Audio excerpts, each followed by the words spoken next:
the greatest swordsman in history, dies, only to be reborn into the Empire's strongest family of swordmasters. With all the experience of the legendary Sword Emperor and the blood of dragons flowing through his new body, his potential has no limit. The prodigies of the Cardenas family think they're competing against another student. They have no idea they're crossing swords with a living legend. Can anyone stop a man who has already mastered the sword once before?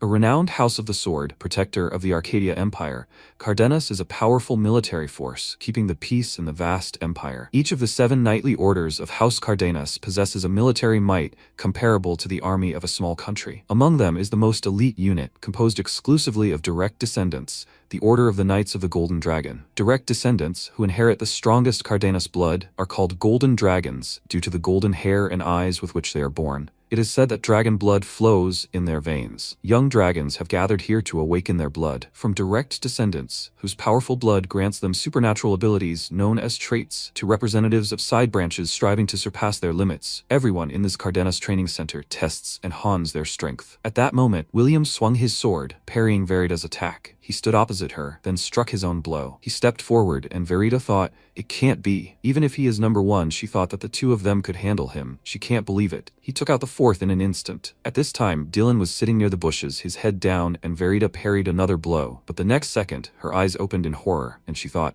She can't read his movements. William, the first, got as close as possible to her and delivered his blow. After that, Verida knelt down, and the first asked, Is this all they can do? Are 2 capable of against 1? He can't believe that they are direct descendants. Are they some kind of awakened ones from the side branches? They are no match for him. Too weak. No better than the representatives of the side branches. However, that is where it will end. The winner of this selection is him. He pointed the weapon at Verida. Meanwhile, at the Cardenas Young Dragon Knights headquarters, Swordmaster Fabian, commander of the Young Dragon Knights, looked at the system window and said, The current cadets possess truly impressive skills, even at this stage. So who do they deem worthy of a special rank? Philip replied, Yes, although there are many talented youths this time, only one is qualified. Number 1 is William Cardenas. Number 2 and number 4, even combining their forces, were unable to leave a scratch on him. Fabian added thoughtfully, If he remembers correctly, aren't number 2 and number 4 also direct descendants? Philip confirmed, Exactly. Fabian asked, What about the others? He replied, The branch lines have been almost completely wiped out by now. Only a few who joined the direct descendant units survived, Fabian said, as he thought.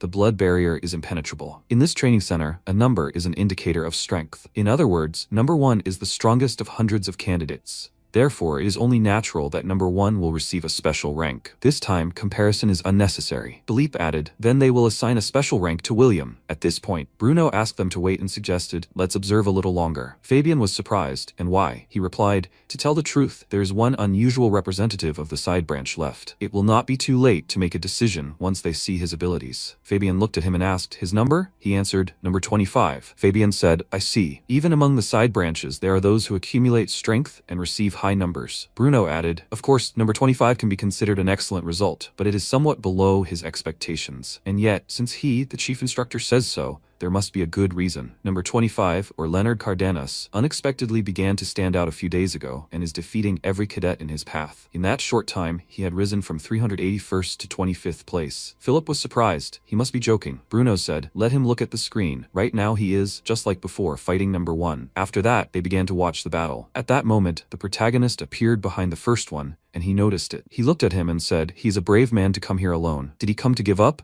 He apologizes, but he is not in the mood to give in now. MC replied, He's glad to hear it. Then he will not have to hold back. The next second, William got angry and, releasing energy, said, How dare a trash like him? He must give up his sword. He will make him understand. The protagonist thought, I see, he wears the number 1 badge for a reason. His aura is completely different from the others. Now they will find out. Then he assumed a stance and commanded his opponent, attack. He would show him his place. He thought, what is he capable of now? The next second, William pushed off the ground and jumped, swung his weapon sharply and shouted, He will crush him along with his sword. MC looked at him seriously, then parried a powerful blow. Streams of energy flew in different directions. The fight continued. Their swords crossed again, and then the protagonist found himself behind William, but he sharply turned and ran to attack again. The protagonist said, His sword is not so fragile that some cadet could break it. William again covered the weapon with energy and was indignant. Is he mocking him? He swung his weapon, and then repeated the attack again and again, but MC easily parried his attacks. The observer was surprised. What unusual fencing. Unlike the traditional fencing school of the Cardenas house. And yet he's surprised. Not a single wasted movement. He parries all attacks with minimal effort. In fact, he hasn't even launched a single real attack yet. At that moment, William shouted, "Stop running." All he knows is running. He concentrated energy in his weapon, and then launched an attack, spinning around himself. The protagonist jumped to the side, and then slowed. The ground beneath him began to crack. He concentrated energy in his weapon. William became even more furious. Pulses of energy flew in all directions, and MC seriously prepared for the attack, then took a step forward and said, "His strength is truly impressive." William shouted, "He's got the gift of speech for someone who only does running. He must fight him seriously." He sent a burst of energy forward, but the protagonist sharply dodged, jumped to the side and thought, "Strength is strength," but his assessment of the situation is also fine. However, he still lacks instincts honed to the brink of life and death. No matter how excellent a cadet he is, this is his limit. At that moment, their swords crossed again, and William shouted in surprise, "What?" The protagonist jumped back, and those watching were perplexed. It can't be. This guy is fighting on equal terms with number 1. Is he really 25? It's like a completely different person. At that moment, MC rounded the opponent from the side. William gritted his teeth and thought, "Damn." He lost sight of him. Then he noticed the protagonist in front of him and asked, "When did he manage to do this?" He shouted, "Impossible. How could someone like him?" The protagonist smiled and said, "He lost, number 1. With these words, he threw the opponent aside and thought, but for his former self, this would have been impossible. But now all his memories returned to him. Memories of his past life, of Ren, the man who was once called the greatest emperor of the sword. Ren dedicated his entire life to the way of the sword. He reached such heights that he could easily cleave the skies and crush mountains with a single swing of his blade. His strength alone earned him the title of Sword Emperor. But that wasn't enough for him, so he challenged the heavenly demon, the most powerful being of that era. Their battle lasted for several days. The fury of that battle surpassed all human limits. It is said that the destruction was so great that it changed the very map of the region. And as for the outcome, then Ren raised his tired gaze, trying to catch his breath. He said, he doesn't understand. His swordsmanship should be perfect. So why can't his blade even touch him? The heavenly demon smiled and replied, "It's all about the fundamentals." Until now, he swung the sword only for the sake of survival, never grasping the true meaning of it. This immaturity and the result of neglecting the basics ultimately proved fatal for him. Ren asked, "The basics? What a trivial insult." The heavenly demon said, "What nonsense. He was just a stray dog, yet he challenged him and came this far. Impressive. He would show due respect to someone about to depart for the next world. Rest in peace, O he who is called the Sword Emperor." At that moment, Ren collapsed to the ground, dropping his sword from his hands. He thought, is this the end? Will it all end like this? If he had one more chance, would his blade finally reach him? He raised his wounded hand. And so, the legend of Sword Emperor Ren ended in crushing defeat. However, at that very moment, where no one could have imagined, a new legend was born. Voices were heard nearby. "Hey, is he dead? Is he still breathing? Crap, should I call the instructor?" The next second, the protagonist's eyes suddenly opened, rising from the ground and sighing loudly. He looked around and thought, what? He looked at his hand and thought, this dream again. Then one of the guys standing nearby said, "Oh look, he's alive," and he thought he was already dead. He thought, but something's wrong. The others said, "Yes, he seems to be fine." "Well, let's continue where we left off." With these words, the subordinate swung his fist and jumping to attack, shouted, "Look at you, you scared them. Take that, idiot." The MC, noticing the approaching attack, grabbed the subordinate's hand, and the others were surprised. Did he block it? The protagonist thought, the body moved on its own. What is this? Then the subordinate pulled his hand away and reaching for the sword said, "Oh, he's a puppy. He thinks he got lucky once." He ran to attack and shouted, "Don't get cocky." He swung the weapon in front of himself, but the protagonist sharply jerked his head back, avoiding the blow, and the subordinate was surprised. Did he dodge it? The MC held the sword in front of him and thought, his power moves on its own, as if his body is being led by something. With these thoughts, he punched his opponent in the stomach, causing him to fall to the ground. And the others were surprised. It can't be. This was no accident. He was just playing with them. Just now, he couldn't even touch them. How is this possible? It's like a completely different person. He doesn't understand anything. Ah, don't worry. They just beat him up. Does he remember? Then they jumped to attack and shouted, both of them, "Attack him." The protagonist looked at them and said, "I see." Now he understood everything. He took a stance, releasing energy, and added, he remembered everything. Then he struck the attacker in the chest, after which he flipped in the air, swinging his sword. He attacked another guy, and then sheathed the sword. The protagonist thought, he's been having this strange dream for a long time. He dreamed of a man fighting under a crimson sky. His long white hair fluttered in the wind.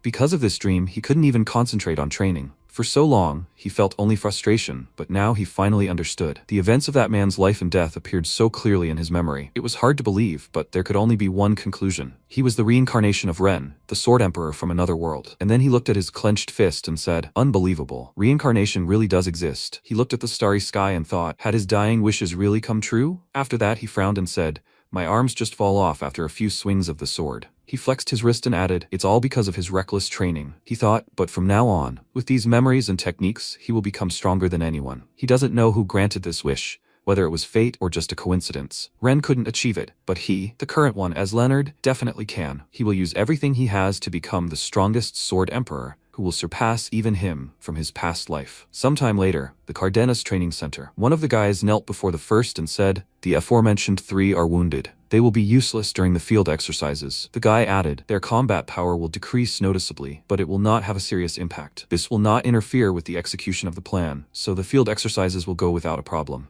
William said, by the way, he heard that one person dealt with these 3. Number 3 and 81. They say the fight was over in an instant. What numbers did these 3 have? The others answered, numbers 329, 257, and 133, sir. The cadet said, these are ranks higher than he expected. Number 381 really took down everyone single-handedly. If someone like him joins another faction, the balance of power will shift. The next second, a wound appeared on his face, and William, pointing his sword at him, said, let him watch his mouth. He thinks he'll be upset by some trash. He said number 381, he should be brought to him. We need to take a couple of guys to drag him. He looked out the window and added, whether he'll make a suitable instrument is something he'll personally check. In his past life, the heavenly demon said, he can consider this a parting gift before leaving for the afterlife. The reason he never reached the higher realms is all because he laid the foundation of his profound strength too late. In the 5 elements, the foundation and balance are everything. If he had laid this foundation when he was young, the result might have been different. In the present, the protagonist sat in a meditative posture. He concentrated the energy in his body and thought, he's right. He started laying the foundation when he was far from his prime. But if he could strengthen that foundation, starting at this age, he would first prepare this body to properly handle mana. Streams of energy flew throughout the room, and then the protagonist looked at his hand and noticed. It worked. Even when he was the strongest in the world,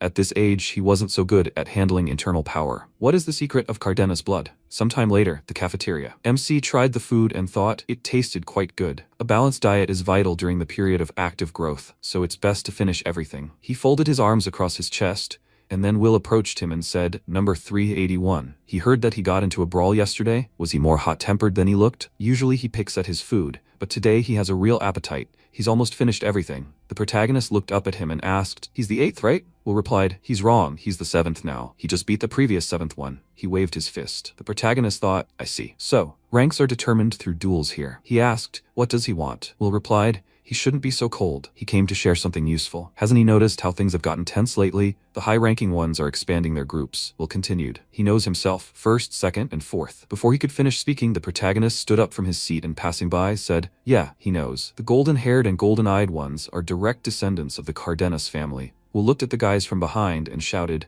hey, be quiet, they'll be heard. Be careful. The protagonist said, get to the point. Will put his hand to his head and said, God, he doesn't understand. Either he's so impenetrable or he's completely lost his mind. It was as if someone had changed him. He clenched his teeth and added, he has to listen. That's what he's getting at. They're not just expanding their influence for no reason. That means if they don't unite, they won't survive. MC asked, what does he want from him? Will answered, more than half of the 500 cadets have already joined them, but nowhere does it say that only the direct branch of the family can form groups. The 3rd and 9th are planning to unite with him. If he joins, he pointed to his badge. But the protagonist replied, he refuses. He's not going to join anyone, but he's grateful for the information he'll owe him. Will looked after him and asked, what? Did he hit his head? He doesn't recognize 381. After some time, the protagonist left the building and looking away asked, does he have business with him? The cadet approached him and replied, of course. He hopes he enjoyed his dinner, 381. He has a few affectionate ones, but first, the first one calls him out. He pointed his sword at him and added, he is willing to overlook yesterday's incident if it does not happen again. The protagonist thought, does the first one really have eyes and ears everywhere? Amazing professionalism for a bunch of kids playing at power. Then he walked forward and said, he is not interested. Get lost. Another guy, angry, shouted, what did he say, scum? He is just a low-ranking nobody. The guy ran to attack and shouted, he will make him regret those words. But the next second, the protagonist spun around and raised his fist to strike. The opponent thought he closed the distance in one leap. Incredible physical strength for his age. After that, the protagonist concentrated energy in his hands and delivered 2 blows at once. One of the attackers shouted in surprise, with his bare hands? What's wrong with him? Then he noticed a shattered sword flying to the side and shouted, a training sword. And at that moment, MC had already hit him in the stomach, causing the badge to detach from his chest. The protagonist thought, 157.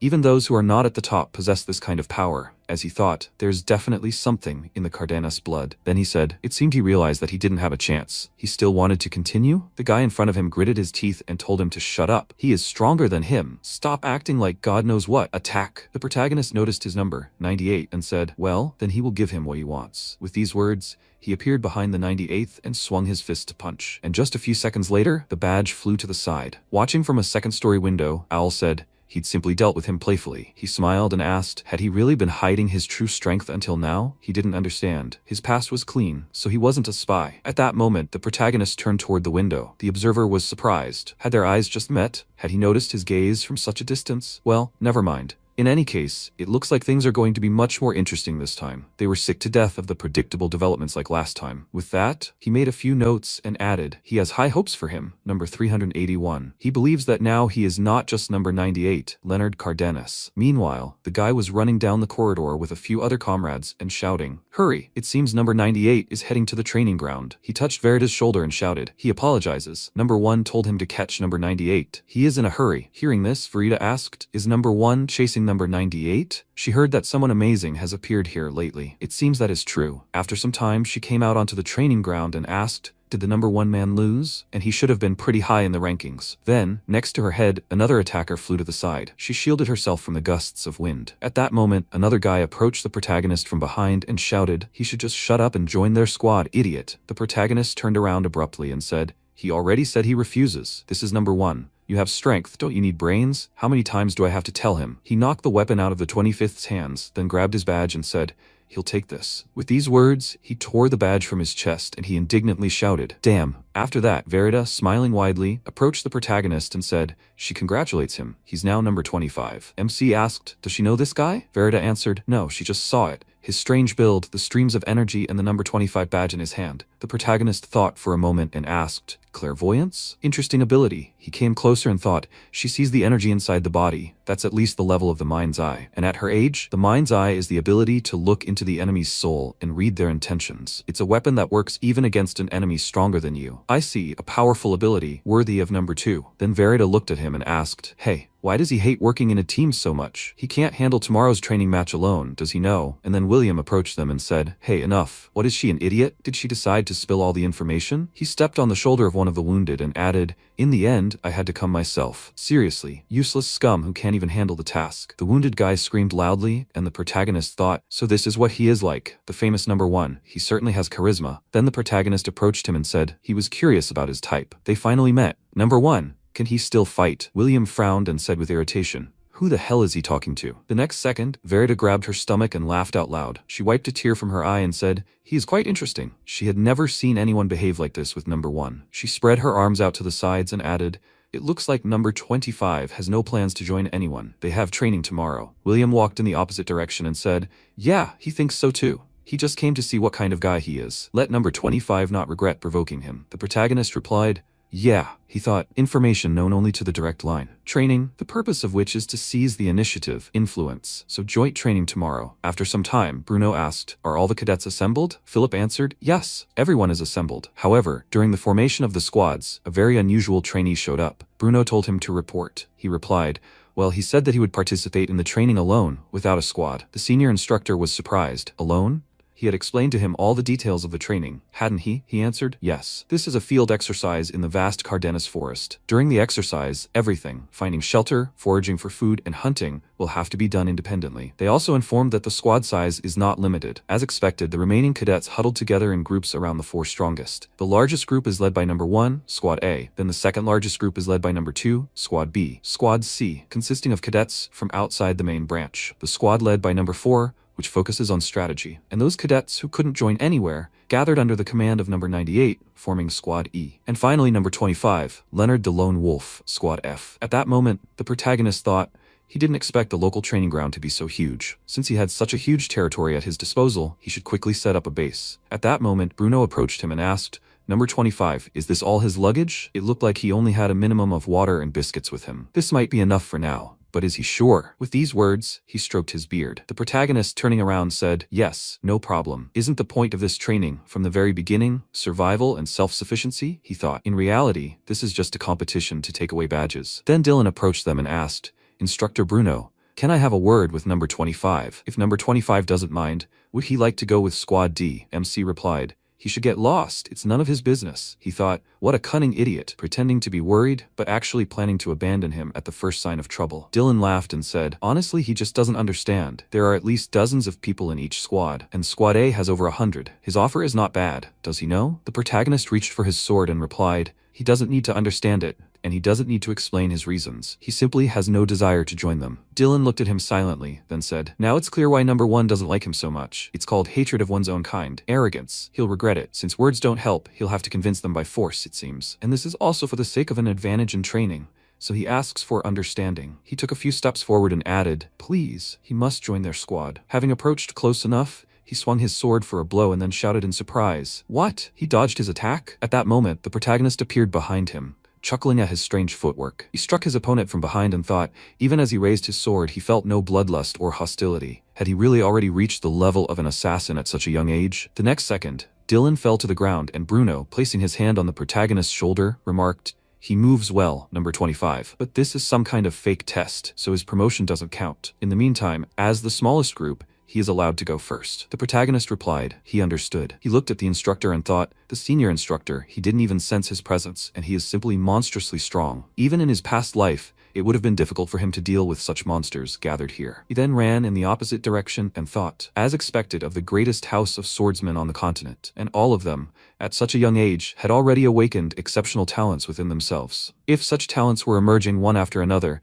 some secret must be revealed to the Cardenas family. But for now, he needed to focus on the training. First, he would find himself a good hiding place. After that, Bruno approached the instructors and asked for a status report. One of them, looking at the system window, said, "Yes, sir." This time, the clash had happened unusually quickly. As soon as Squad A, led by number 1, entered the forest, ignoring the search for a base, they immediately ambushed Squad C. Squad C was completely caught off guard and destroyed in a one-sided attack. Except for number 3, who barely escaped, everyone was wiped out. Bruno said, "Interesting." He knew he was particularly clever. He had counted on a surprise attack from the very beginning. Philippe replied, "Yes, given the difference in numbers, it was a logical decision." The senior instructor paused, thinking, but he wasn't relying solely on numbers. For a large group like Squad A, securing supply routes becomes a disadvantage the longer the battle drags on. He'd used their numbers at the beginning of training when it's hardest to maintain cohesion, to strike a blow. He defied the common belief that you need to capture the base first and caught them off guard. He was on another level, not just in skill, but in strategy as well. Then he said, "Okay. Now they should report to Squad B and Squad D." The instructors explained, Squads B and D had formed an alliance after learning of Squad C's situation, to defeat their common enemy, the number 1 enemy. Bruno said, "Wise decision. Their reaction time is much faster than that of the previous group of cadets. This looks promising." Then he looked at Colin and asked, "She was in charge of the remaining squads, right? Let's hear it out, Instructor Colin." She walked up to him and replied, "Yes, Instructor Bruno." She looked away and thought, there hasn't been much progress with Squad E since the leader was chosen. But as for number 25 from Squad F, she held out the character references and said, she's not even sure where to start. MC had stopped near the cave shortly before, and turning around said, "Instructor Colin." At that moment, she was sitting on a branch behind a standing tree and thought in surprise, did he just call her? Even among instructors, her ability to conceal her presence was top-notch. He said, "He has a question." She thought she knew it. This guy senses her completely. After that, she descended to the ground and, folding her arms across her chest, said, he must tell her what his question is, number 25. The protagonist turned to the cave and said, as she sees it, it looks like this cave already has an owner, but he would like to use this place as his camp. Was this creature tamed by House Cardenas? He wanted to know if it would be a problem if he wounded or killed it. At that moment, a wolf emerged from the cave. Colin thought, that's right,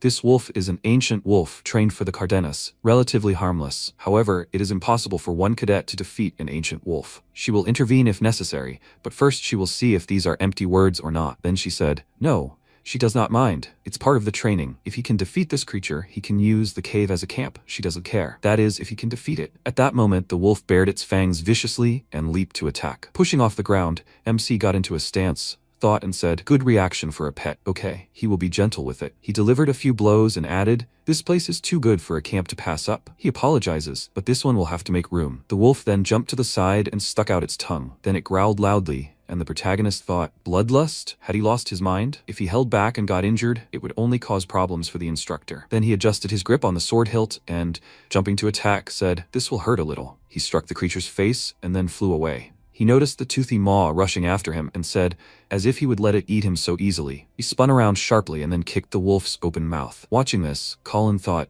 he dealt with it in an instant. Did he really not need her help at all? Could this really be the strength of a cadet? After a while, the protagonist stood in front of the wolf and began giving commands. He pointed to the ground and ordered the creature to sit. The wolf obediently followed the command. Then the protagonist ordered him to turn over. The command was also obeyed. After that, he ordered the wolf to extend its paw. He began to stroke the animal's head and looking at Colin, said, "Instructor Colin, since he has become so attached to it, will she allow him to take it with him to training?" Colin thought, "This is not just strength, it is unwavering determination. If someone like him was able to tame an ancient wolf." Then she swallowed nervously and said, "This is a difficult request. However, taming is undoubtedly the result of his own abilities. She will allow it under certain conditions." She put her hand to her head and added, "The wolf is forbidden to participate in combat, but using it for movement or reconnaissance is allowed." MC closed his eyes and replied, "This was his plan all along." Colin added, "In that case, he must ensure that it does not harm the other cadets." The protagonist said, "It looks like it will be quite useful." Well, now the real training begins. And the wolf next to him barked in agreement. Sometime later, the protagonist looked ahead and said, "A fork in the road." He suggests splitting up. This might bring something interesting besides food. And now they must go. The next second they scattered in different directions.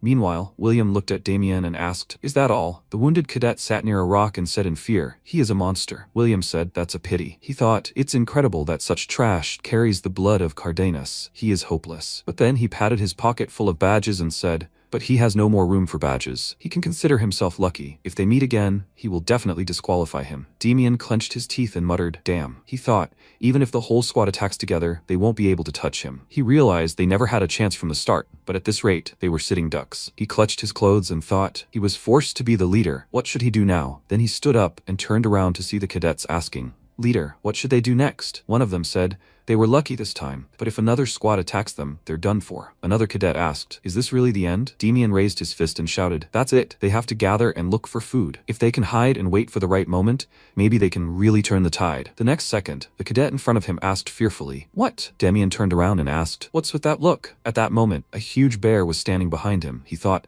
they really will be prey. He doesn't want to die like this. But at that moment, MC jumped on the huge monster from behind and plunged his weapon into the animal's body. Damien covered his face with his hands, and then, noticing the protagonist standing on the body of a huge bear, shouted, "Him." Number 25? He thought irritably, this cold-blooded idiot. He wants to take even more from them. He saved them. This was their food for several days. They would not have defeated him on their own. He said, "He is a monster." Then the protagonist jumped down to them and asked, "Is he okay?" Damien was surprised. "Huh?" The protagonist repeated, "He is asking, is he okay?" Damien answered, "He is not injured," but before he could finish, MC turned around and said, "Well, good." Damien shouted, "Hey, wait, so he didn't come because of their badges?" The protagonist turned slightly and replied, "It looked dangerous, so he just helped. His goal is not to win. This is training. He can get his own food. He doesn't need badges. Besides, if they want to win, they have to choose who they fight." Damien quietly said, "I see. He's the one who quickly reached number 25. He's in his debt. Thanks to him, they avoided elimination." The protagonist said he didn't want it to turn out this way. The next second, everyone present was surprised. "What is this?" A wolf appeared from behind the bushes, holding Mimi in its jaws. The cadets shouted, "Wolf." MC said, "Sit." The wolf obediently sat down, and Damien looked at it in bewilderment. Then the wolf released Mimi from its jaws, and she fell to the ground. The protagonist asked, "Number 3? Damien thought, "Number 3 is in such a sorry state, but with this badge, they'll definitely survive." He was terrified of the wolf, but even more terrified of the protagonist. At that moment, the protagonist approached Mimi and thought, the wounds are deep. Just think, it was hard to scratch her. Was this done by a monster, or number 1 or 2? Then he said, "Number 438. He doesn't want to be eliminated from the tournament, does he?" Damien shouted, "Yes, so what? He means he's pathetic." The protagonist said, "Then instead of a badge, he'll give him this. This should be enough for food." With these words, he pointed to a huge bear lying on the ground. Damien exclaimed in surprise, "Really? Hooray! Okay, that's it." Before he could finish speaking, the protagonist told him not to get hung up on numbers. Damien looked at him in surprise and said, "Number 25, and it turns out he's a good guy." MC and the wolf passed in the opposite direction, and he thought, it seems he misunderstood him. Sometime later, Mimi woke up on a bed laid out on the floor. She sat up and asked, "This?" She looked at her bandaged hand and asked, "First aid? Who is this?" The next second, the protagonist approached her and asked, "Is she awake?" She suddenly jumped up and kicked him, but he blocked her attack with his hand and said, "Her legs seem to be fine. She doesn't need to waste her energy. It's better to rest." Mimi clenched her fist and shouted, "He must give her badge back." MC looked in surprise at the badge hanging on her chest. Then she stopped and said, she's grateful that he saved her, but she can't give him the badge. He replied he wasn't going to take it away. Then he handed her some meat and told her to sit down and eat. Mimi exclaimed in surprise, "May I?" The protagonist sat down next to her and told her she shouldn't be shy.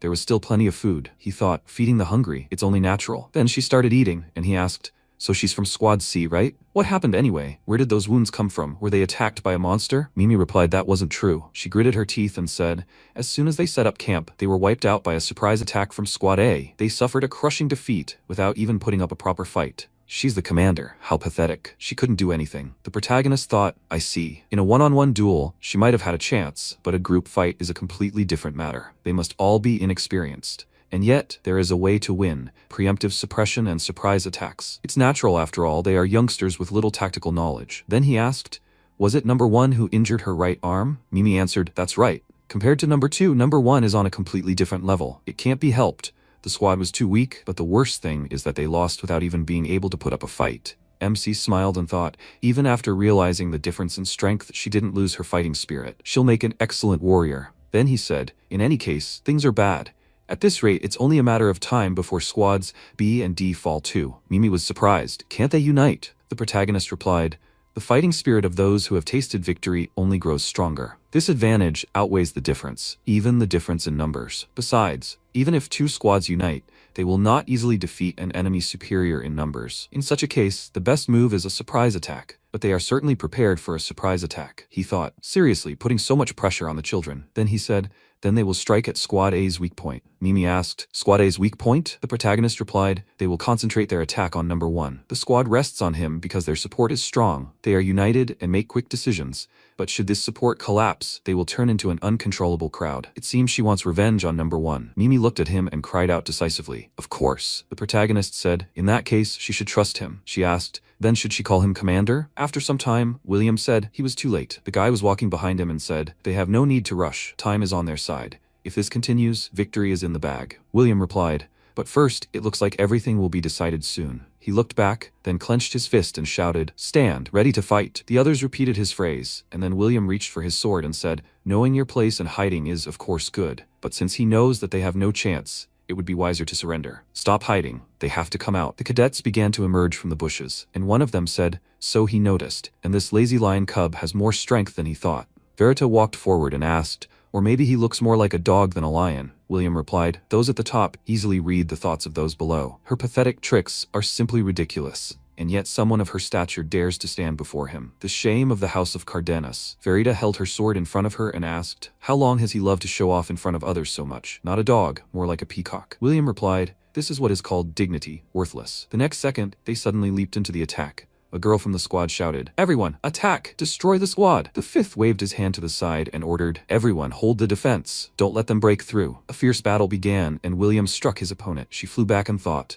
but more importantly, what is his specialty? He is fast, and each of his blows is incredibly heavy. Even when she blocks, her wrists ache. Even her eyes can't read him. Who is he anyway? What kind of ability does this monster have? At that moment, Dylan jumped on William from behind, but he spun around and grabbed his sword, cracking it. William said, and the 2 of them came all this way to show him such pathetic tricks? He released a powerful energy, and Dylan screamed loudly, after which William kneed him in the stomach. At that moment, Verita approached him from behind. She thought, there's a gap. She knew it. It's hard for him to protect his back. She can even see the movement of his muscles. Wait, something's wrong. For someone not so big, he has too few vulnerable spots. It can't be. He was leading up to this from the start. But she stopped abruptly. At that moment, William struck behind him. Verita held her sword in front of her, and he said, at least better than number 4. But she noticed it too late. Even the eyes that see the enemy's movement are imperfect, aren't they? Verita's hands began to shake, and William added, her movements seemed too slow, unlike number 25. The next second, he destroyed her sword too, hitting her shoulder. Verita screamed loudly, falling to her knees. William added, after all her attacks, he expected more. He pointed his sword at her and ordered, she should admit defeat, number 2. She can't defeat him anyway. He is the winner in this training. At that moment, the protagonist approached them and noticed he was jumping to conclusions. In his hand, he was holding the badge he had picked up earlier. Verita looked at him and shouted, he is number 25. MC threw the wounded man aside. William shouted, idiot, what is he doing here? The protagonist replied, nothing special, he just came to return the favor for his squad. William, noticing the wounded man's badge, shouted, number 5? Squad? He shouldn't even have a squad. MC replied, at first, no. Then William started looking around and shouted, huh? The protagonist told him to look. Many cadets ran towards him, preparing to attack. The battle with the first squad began, and the protagonist said, thank God, those whom he looked down down on, whom he considered worthless. This is their rebellion. Not long before, Damien said, with such numbers, they are safe. He looked at the huge bear and shouted, guys, with this, they will survive. Hooray, number 25. The others joined in his joy. Then the protagonist said, he apologizes for interrupting their celebration, but Damien shouted, number 25, and even number 3. What came over them? He fearfully approached the bear and shouted, they won't ask them to give everything back, right? The protagonist extended his hand to him and asked,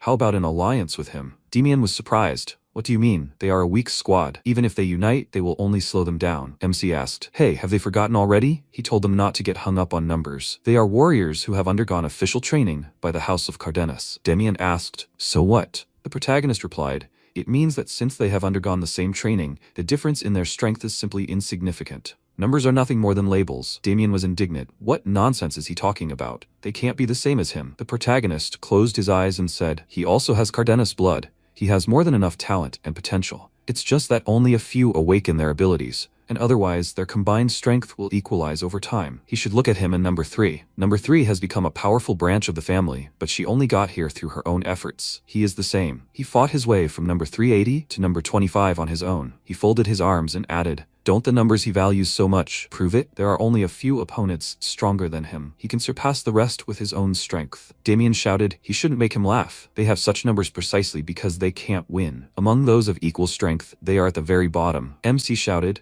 the problem is not only strength. First, they lack self-confidence and courage. Have they ever believed in themselves and challenged their limits?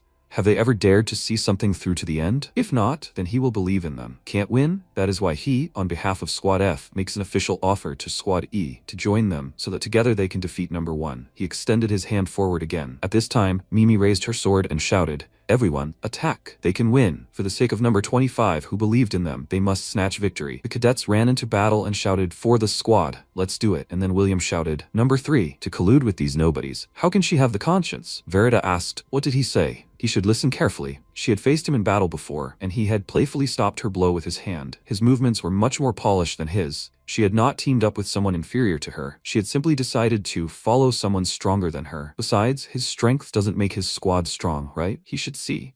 Her squad is crushing his people. At that moment, Damien and several of the guys joyfully shouted, gotcha. And then Verita laughed loudly and, looking at the protagonist, said, now I understand, she surrenders. So she also wants to join Squad F. Damien said, so does he. It's better than losing to someone he can't stand. William clenched his teeth in irritation and shouted, number 4, and he too. All of them. They have the blood of House Cardenas in them. Where's their pride? Dylan asked, what is he talking about? Is there anyone here without Cardenas blood? Enough of this stubbornness. He should just admit defeat. William told him not to talk nonsense. Number 25. He pointed his sword at him and offered to bet the fate of all the fighters of his squad and Squad F on it. They would duel right here. He would personally show him the difference in their strength. He must not run. The protagonist smiled and said, he had been counting on this all along. In fact, that was what he had wanted to suggest. He reached for his sword, then took a stance and said, attack. He will understand everything now. Meanwhile, Bruno watched the proceedings and said, a duel between the 25th and the 1st. Colin, standing next to him, said this duel was, in fact, the final one. I wonder, will the number 1 win, as everyone expects,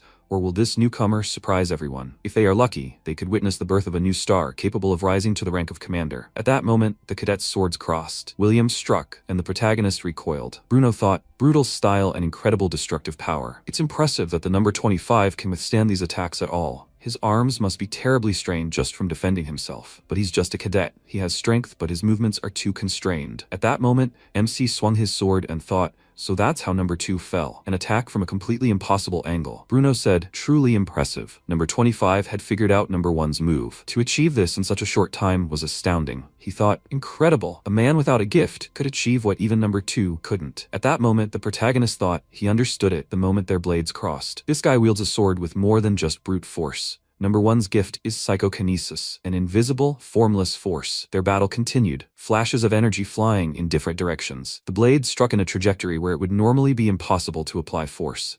An ordinary cadet? No, even a veteran, would lose his guard at a moment like that, thinking that a sword strike from such an angle is impossible. William used psychokinesis to channel power into his arm and blade, unleashing devastating, unconventional might. This power flowed in its purest form, defying common sense. William then slashed forward with his sword, but the protagonist held his sword out to block his attack. He thought, a formidable opponent for his age. William then leaped into attack again and shouted, he had seen through his power. Their swords crossed once again, and he added, and not only that, he had been hiding his true power all this time. Why had he hidden it until now? The protagonist replied, "Let his sword answer for him, as befits a warrior from the Duchy of the Sword." William smiled and said, "Well then, though." He directed a blow forward, which flew past the protagonist's head. The protagonist thought, so psychokinesis can be used not only for physical enhancement, but also to direct the blows themselves. No wonder it is called number 1. Then William asked, "He understands what this attack means, right?" "Nothing personal, number 25. MC replied, "He is quite cocky. Then he should show him his true power." William concentrated energy around himself and replied, "Good. He will show him exactly what he asked for." At that moment, the protagonist thought, in this weakened body, he cannot use his former strength. At the same time, he cannot draw unnecessary attention to himself by using some outside force. In this case, he has only one option. He will cut it down. Then he swung his sword in front of him. Their battle continued.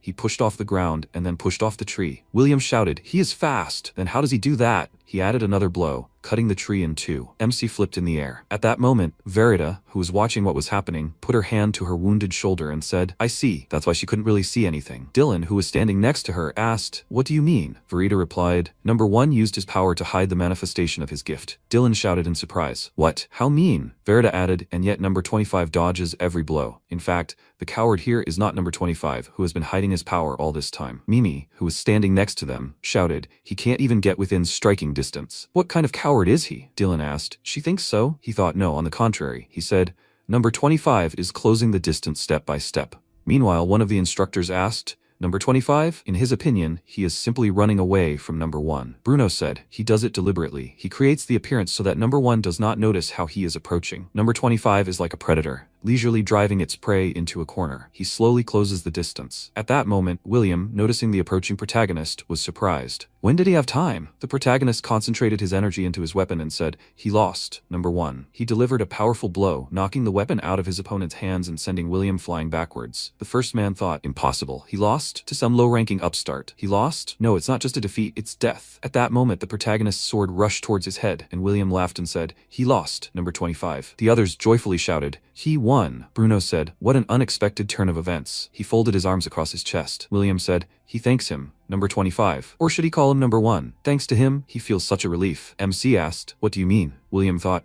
the oppression of his father's upbringing and his own beliefs that he should be the strongest of everyone, all of it disappeared. Then he extended his hand forward and said, "You're welcome. It was a good fight, number 1. The protagonist sighed loudly, then helped him sit up and replied, "Aha." He congratulates him. At that moment, the instructors watching the proceedings were surprised. It was hard to believe that number 1 actually lost. Unbelievable. One of them sighed loudly and said, "Damn, he'll hint now because of this." The man next to him added, "And he really believed in number 1. Bruno said, "This is an unexpected result, but quite fruitful." With that, the field exercise was officially concluded. Dylan said, apart from number 25, he was truly surprised by Squad E. Verita looked at him and said, she admits, she has no choice but to give them credit. Just think, he teamed up with these nobodies to defeat an entire squad. After that, Bruno thought, number 25 has figured out the true purpose of this field exercise. The result is unexpected, but surprisingly pleasant. Then he looked at Colin and said, when the excitement subsides, they will prepare to return. Colin replied, yes. Bruno added, we need to contact the main house. We need to inform them that it's time for the blood heir ritual.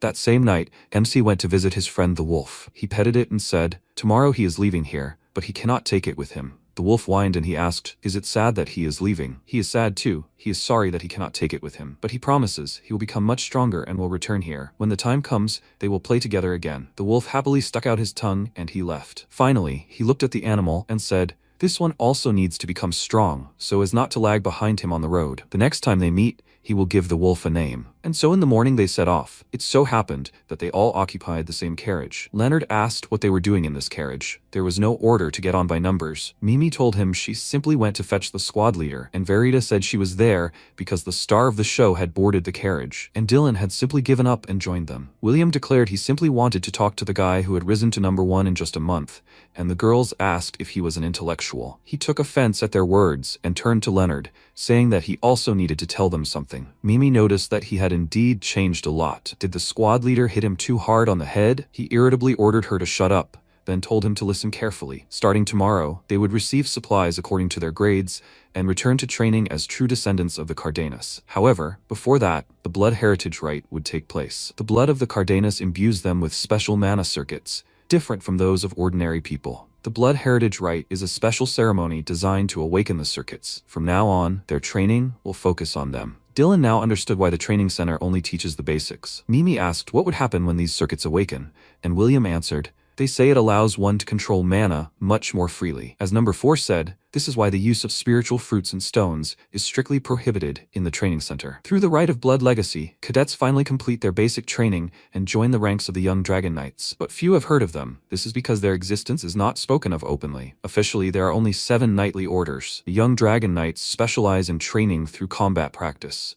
They are said to include highly skilled warriors dedicated to raising the next generation. Verita asked, since they create a curriculum tailored to each cadet, is this some kind of baptism of fire? William said that this is why cadets are sorted based on their grades and special circuits. MC asked, so everyone has different circuits? He confirmed this and clarified, they are called mana cores, and each one has their own properties and quantity. Mimi added, there are rumors that dragon blood flows in the veins of the Cardenas, although even they do not know if this is true or not. William said, the fewer cores the better, and among them, 1 core is considered the best. This is because with fewer cores, training is much more effective. He undoubtedly has 1 core. Verita told him to wipe that smug grin from his face and told Leonard not to put too much stock in him. A single core appears once every 10 years, no more often. He remained silent and thought, in his past life, he had undergone similar training. A single source of the soul, divided into 5 elements. He asked if there could be only 5 cores, and Verita answered him, it would be a quintuple core, it has the lowest training efficiency. Each additional core requires twice as many resources. Moreover, it is necessary to constantly maintain a delicate balance between them during training. That is why the effectiveness of training drops so sharply. If we take a single core as a basis, a double core requires 4 times as much effort, a triple core 9 times as much, and a quadruple core 16 times as much, and a quintuple core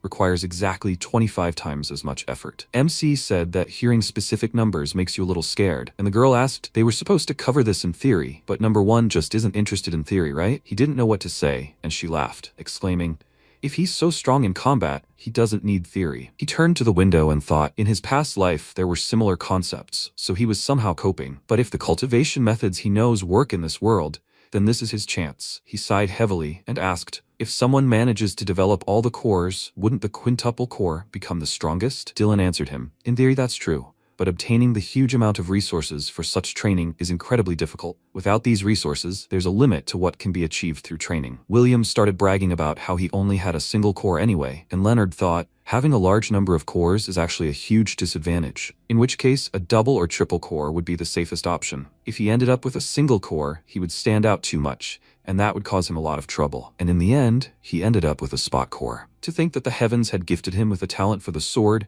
but not with a talent for blood. Why did he have to stand out in a way he didn't want to? He walked out of the office, ruffling his hair in frustration, and suddenly felt a stream of energy behind him. He immediately jumped to the side, dodging the blow, and the man said contentedly that it was impressive. To see that sword at such a young age, everything was as the rumors said. The commander of the young Dragon Knights, Fabian, approached him, and MC introduced himself to him, saying that he was the former number 381. Fabian said, this is truly magnificent for such a young age. He had achieved such perfection without even using chi. He asked, isn't martial arts tempered in the heart and honed by the body? As far as he understood, the perfection of an art doesn't depend on the presence or absence of chi. Fabian was surprised at first, but then laughed out loud and said, perhaps the rumors were somewhat exaggerated. He liked his attitude. He slapped his armor and introduced himself, saying, I swear by my name and position that I recognize him as a candidate for a special rank and guarantee that he will be treated accordingly. His subordinate asked in surprise, is he serious? After all, it had just been confirmed at the Blood Heritage ritual that he had 5 cores. He exclaimed in response that the number of cores didn't matter. Great things aren't accomplished by dwelling on trifles. If someone has talent, they must invest everything in it. Let him ignore what others say. The man only sighed heavily, gave Leonard a spatial bag,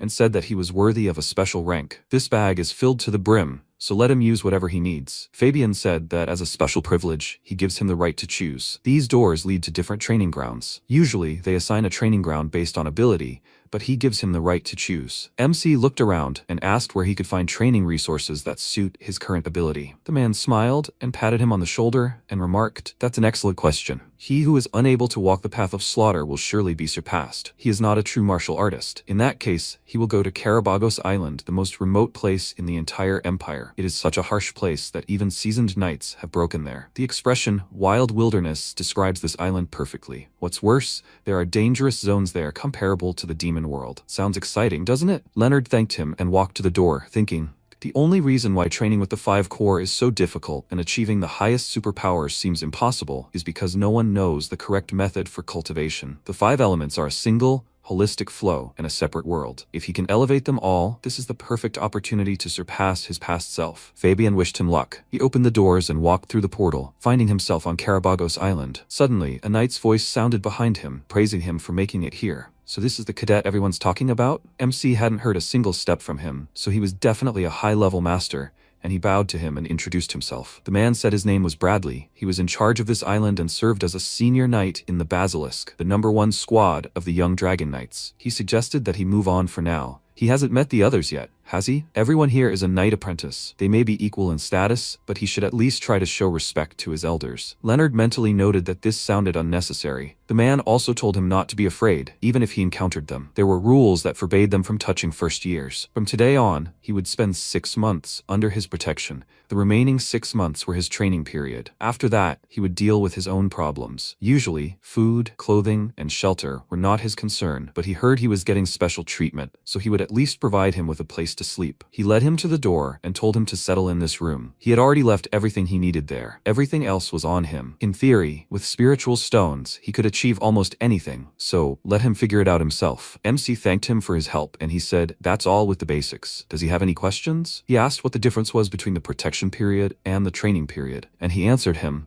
"The difference is small. Everything is quite simple. During the protection period, he will help him in everything, and during the training period, he will only make sure that others do not touch him." He asked if killing or causing grievous bodily harm is prohibited. He answered that killing is strictly prohibited, and Leonard asked one last question. Could he evaluate the training resources given to him? He agreed and showed him the spatial bag. Bradley immediately counted 3,000 low-grade spiritual stones and 100 spiritual elixirs of each attribute. He examined everything carefully and thought, even for the #1, this is an absurd amount. This guy, Leonard, must be from a collateral family. Even direct heirs rarely receive so much. The commander must have taken a liking to him. MC asked what spiritual stones were, and he explained to him that they were ore infused with mana. Let him simply absorb them to gradually expand his mana point. With this amount, a single core person will reach the 10th stage, and a person with 5 cores will reach the 5th. He asked, "What is a stage? Is it something like a level?" Bradley decided to explain everything to him in detail. First, he would teach him how to distinguish between the levels of development of practitioners. Martial arts in this world are divided into 5 great realms and 10 minor realms. Each great realm includes 10 minor realms. With each realm overcome, you become one step closer to becoming a true master. The realm of body tempering is the first. In it, you expand the point of mana using internal mana. The second realm is the release of power outward, the realm of external power. This realm is achieved by training the mana purified in the first realm until it can take the form of an aura. And the third realm is the forging of one's own individuality. This is called the realm of transcendence. Since this is unique to everyone, it is difficult to define. The fourth is the realm of the demigods.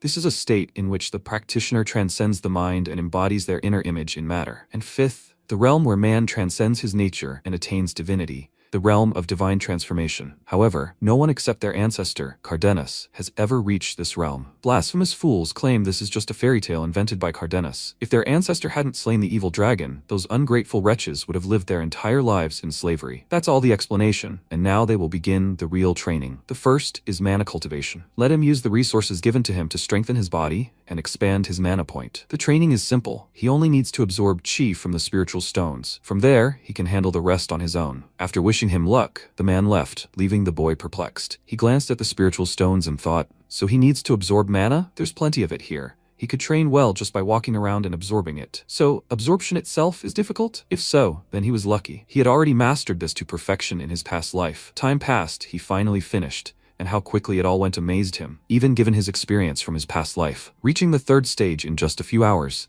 At this rate, he could reach the 5th stage in a day. Thanks to his memories from his past life, this training seems ridiculously simple to him. 5 cores are essentially the same as 5 hearts in his past life, and such absorption was basic training back then. On the other hand, if he finished in a day, it would definitely seem suspicious. Maybe he should go train in the mountains for a couple of days? He immediately dismissed the idea. The commander already considered him a genius of the generation. If he applied the techniques from his past life now, he would be able to explain everything plausibly. It would be foolish not to take advantage of such a treasure. Time passed, and 3 guys approached his house and started discussing him. He truly was unique. He had been sitting there for a month and a half. Maybe he plans to sit there until he reaches at least the 5th stage. After all, if you want to survive here, that's the bare minimum. The guy sighed heavily and said it pained him to hear this, and his friend suggested they go fishing. They had no time to worry about newcomers. If they didn't catch anything today or tomorrow, they'd have to spend their spirit stones. They left, teasing each other, and Leonard finally emerged from his seclusion. After breathing in the fresh air, he decided to go straight to Sir Bradley the next morning and ask him for a real sword. When he came to him with this request, he asked why he needed it, and Sir Bradley said he decided it was time to get used to a real blade, not a wooden one. Bradley noted that he had gotten too cocky about himself as soon as he became stronger, and then he decided to prove his abilities by smashing a stone with his fist. Bradley was surprised by this and said, "The quintuple core reached the 3rd stage in just a month. The growth is truly impressive, but he must not forget his place." He pounced on Leonard, which greatly frightened the latter, because he understood that in his current state, he would not be able to resist him. But the instructor did not intend to hit him. He only lightly hit him on the head with the sheathed sword, then gave it to him and advised him not to do anything stupid. MC thanked him, and Bradley said that if he lost the sword, he would pay with spiritual stones, and he asked, "What if this one breaks?" He smirked and answered that in that case, he would pay with them too. He said it would be easy, and then the man left, telling him to try his best. Now that Leonard has the sword, it's time for him to go to the Forest of Remains, the abode of monsters. The hobgoblins inhabited the area. MC quickly dispatched one of them, but his fellow hobgoblins immediately smelled blood and realized someone was there. Leonard revealed his presence and said, no matter how clean the cut, the smell of blood can never be hidden. He sped up, lunged, and quickly finished off the goblins and took the reward. When monsters die, the mana in their bodies is released as spirit stones. In total, he'd gotten about 100 low-grade spirit stones in one day, which wasn't bad.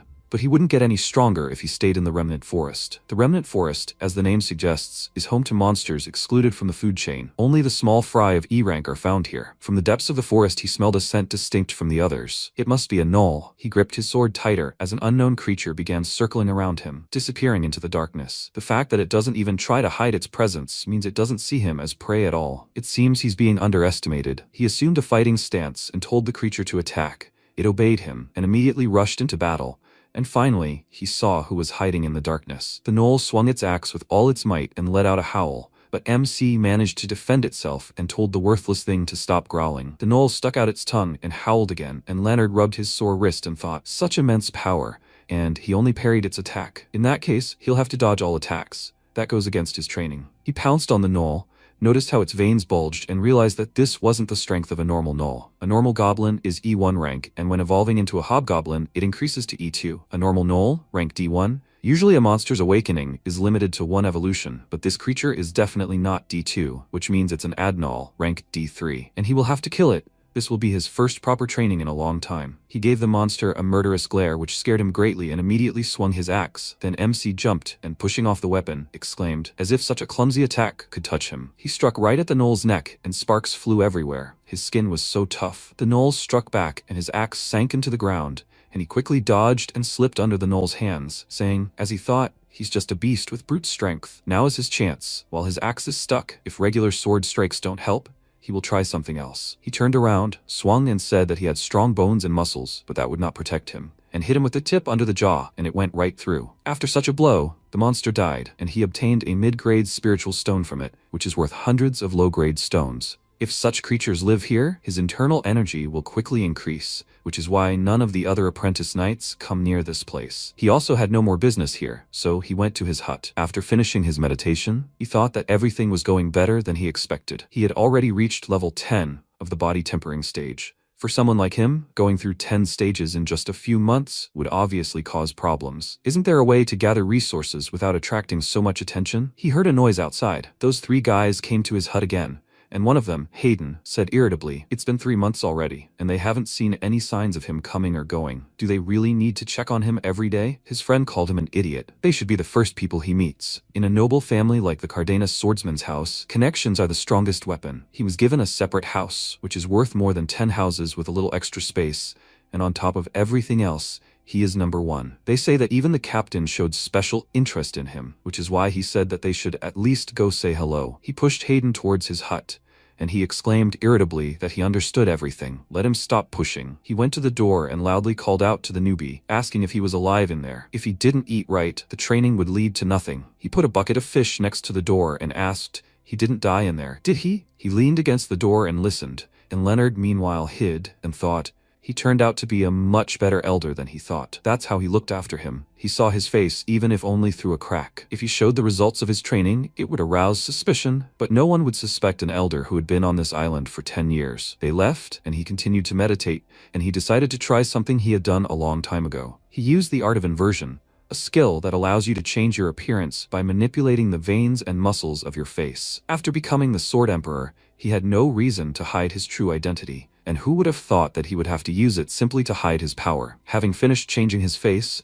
he was confident that they would not suspect a thing. He chose Hayden as a disguise. 3 months later, in the swamp of Bone Mountain, he ran down the mountain to avoid monsters. The ironclad rule of survival he learned here was to always conceal his presence. Every creature in this place possesses poison and some ability to camouflage, so he must act with extreme caution. If he lets his guard down even for a moment, he will become prey to the lizardmen lurking in the swamp. Ahead was a thick body of water teeming with monsters. He climbed a tree and drew his sword, thinking, the average rank of a lizardman is C. This makes them far more formidable than that anomaly Adnor. Besides, they travel in packs, so he should finish everything with one blow. Having chosen a target, he jumped down from the tree and struck the monster in the head. He pulled the sword from this one's skull and turned around, asking in confusion, did he make too much noise? It seemed the leader had woken up. The lizardman with a spear pounced on him and hissed, and he quickly jumped up and struck, saying that it was fast, but this one's movements were too primitive. He didn't have time to toy with a creature that knew nothing about fencing. Having killed the monster, he received another reward. Now he had about 1,500 medium spiritual stones. It was time for him to move on to the next stage and change locations. The mana in 1,500 medium spirit stones is more than enough to immediately advance to the next stage. However, the process of breaking through the boundary is too powerful. He's currently at the 10th stage of the body tempering level, pretending to be Hayden to avoid suspicion. But if he breaks through here on Karabagos Island, it will be nearly impossible to hide. So he went in search of shelter that could contain the mana explosion. He needed at least a roof over his head. He noticed a small field of spiritual herb seedlings at the foot of the cliff, which absorb mana better than spirit stones, and a troll cultivating them and guarding his cave. The troll sensed something, and MC crouched down to watch him. Knowing something was about to happen, the troll became wary, and a werewolf ran out of the forest and attacked. The troll stamped his foot, erecting a barrier around himself. The werewolf couldn't strike and retreated, and Leonard wondered if they were dividing the area. He hurled lightning and shook the very earth. Could monsters of such a level really command the forces of nature? The troll manipulated tens of tons of earth and stones so freely, even he, with his current strength, would have had a hard time, and the other dodged with the speed of lightning. They collided with each other in another attack. MC realized this fight would last a long time and decided to explore the cave while he had the chance. Since a troll of such a level was guarding this place, there could be an incredible treasure inside. As soon as he entered, the sounds outside disappeared. This was the perfect place for a breakthrough. In the very center of the cave stood a glowing tree, and around it were planted spirit herbs. Leonard was surprised that the troll actually grew them and quickly realized something was wrong. With so many of them, he should have sensed them from outside, but he didn't detect anything. He fired lightning bolts at the ceiling. They crashed against the barrier, and he smirked, realizing what was hiding them. He looked around and noticed that this place was rather strange. What the hell was this golden tree? He had heard of intermediate spiritual herbs, but for an entire tree to exist? That was the highest rank. No, maybe even higher. It was unlikely that that troll understood the true value of this. He would have gladly started a breakthrough right then and there, but it seemed he had company. The whole time, the wounded troll was standing behind him. He quickly jumped up and ran to the exit, thinking, this place completely blocks mana and sound, so he didn't feel it at all. Luckily, his wounds hadn't healed yet. The troll swung its hand, throwing a bunch of stones at him. He dodged, and the stones barricaded the exit, but that was just what MC wanted. He turned around and faced the troll and accepted the fight. From outside the cave, you could barely hear what was happening inside. Right now, the troll was throwing stones, and Leonard was running away. He clicked his tongue in annoyance and thought, after just a couple of movements, he realized that he couldn't win with just speed. He didn't expect the troll to start throwing stones at him. If even one hit, he'd be done for. He was smarter than he thought. In that case, he decided to change tactics and rush towards the troll to finish it all off with one blow. He swung his sword, cutting off one of its fangs, turned around to deliver another blow, but he completely didn't expect the troll to also wield fire. He struck with a fiery fist with all his might. Fortunately, MC managed to dodge, and now he understood why he survived the fight with the werewolf. He had two elements from the very beginning. The troll growled, stomped his foot, summoning stones as well, and Leonard thought that simply closing the distance wouldn't help here. If he touched that heat, he would melt in an instant. He needed to wait for the right moment and finish him off with one blow, As soon as he took a wide step forward, that was his chance. He continued to dodge, waiting for the right moment, and then he finally took a step and he immediately rushed to attack. He jumped on his knee and said,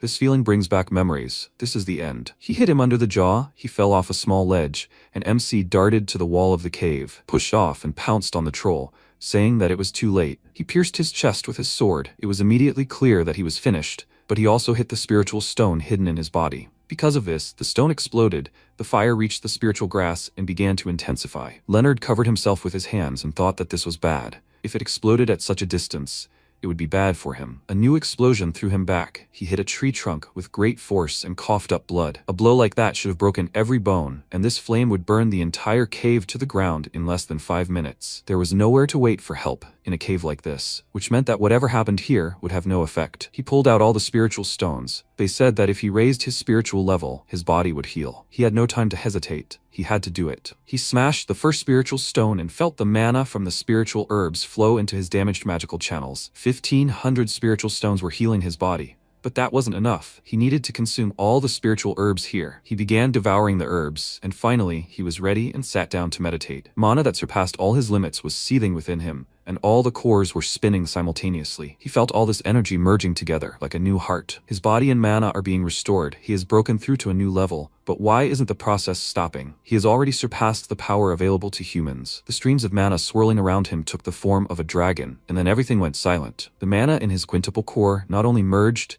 but his level jumped immediately to the 3rd stage of the external power realm. Considering that the seniors can't get out of the 2nd stage, this will shake up the whole of Cardenas. His wounds have completely healed, and his mana is flowing faster than ever. Just one level up gave such a boost, but how did he survive such a powerful explosion in a confined space? He no longer feels that unbearable heat. The previously brightly shining tree has extinguished, leaving behind only a single fruit. MC plucked it and thought, the enormous spiritual energy it released must have protected him and the cave from that pillar of fire. This fruit fits perfectly in his hand. It absorbed all that mana, he put it in his bag, and as a parting word, told the tree that he would plant this seed for this reason. In a way, it saved his life. After that, he ran to the exit, thinking that if he was late, they would suspect something. He easily broke through the stone blockage and got out of the cave. Now he realized that he had become too strong and had momentarily lost control of his power. He hoped this wouldn't cause problems. Soon, his hut became visible ahead. He stopped and thought that he had arrived on time. He would be uncomfortable explaining himself if the elders saw him like this. First,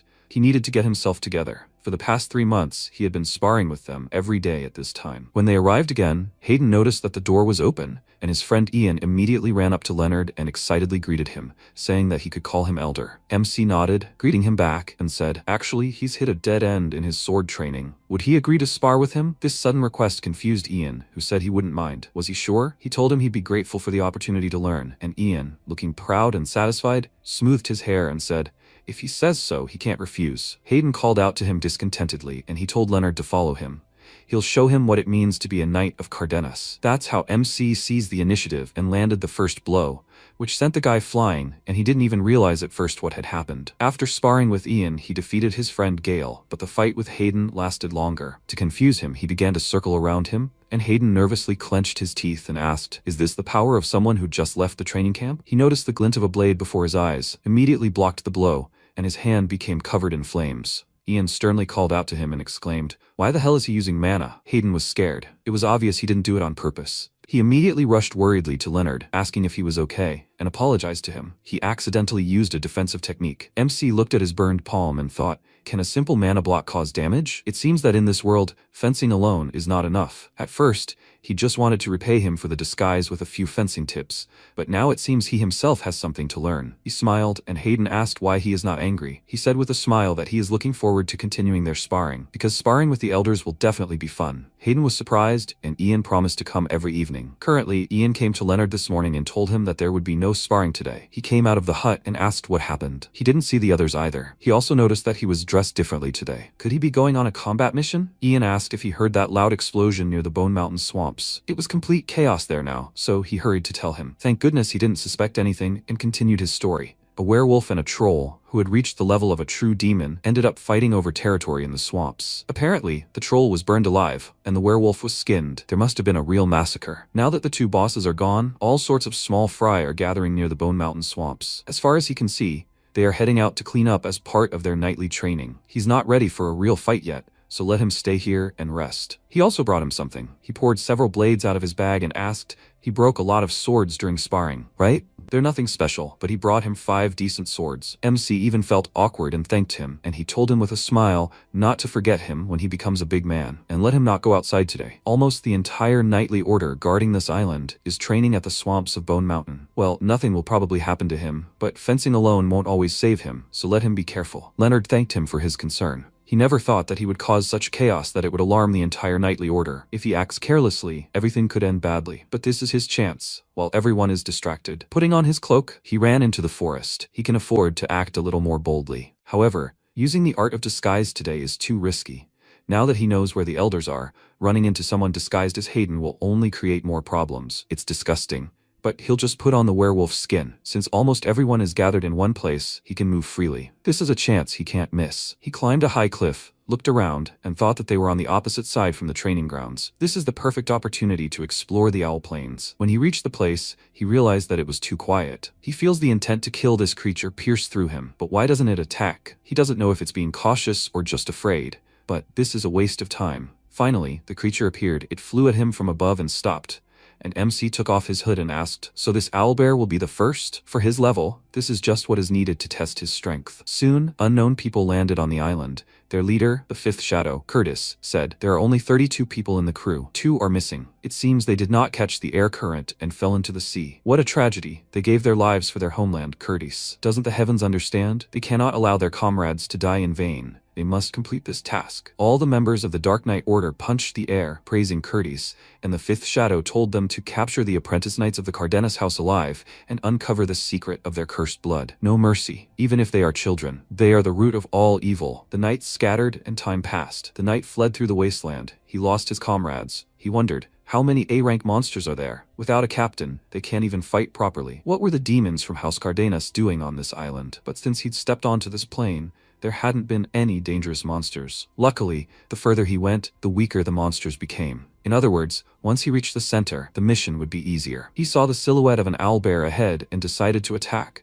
But just as he was about to strike, he noticed the creature's gaze wandering into space and realized it was already dead. Could someone really have been here? He looked around for a clue, saw several more monster bodies, and became wary. A stone flew at him, and he immediately smashed it with his sword and asked who he was. Leonard landed right next to him and said that was what he wanted to ask. The knight was confused, and MC hit him in the neck, knocking him out of breath, and asked again who he was. The man couldn't answer because he was coughing so much, so he used mana and said, since he wasn't talking, he'd find out who he was himself. The man was scared. He imbued the sword with power and swung it, and he stepped back and noticed that his sword was thirsty for blood, which meant it was hitting at full force. He swung his sword several times in a row, parrying his blows, which surprised him greatly, and then rushed towards him and struck. He immediately felt the sword glancing, as if something had stopped it. The knight was protected by a magical artifact, immediately after which he struck several blows in response and thought, he never imagined that he would have to use this against the brat, but if he didn't, he himself would be in danger. Leonard thought,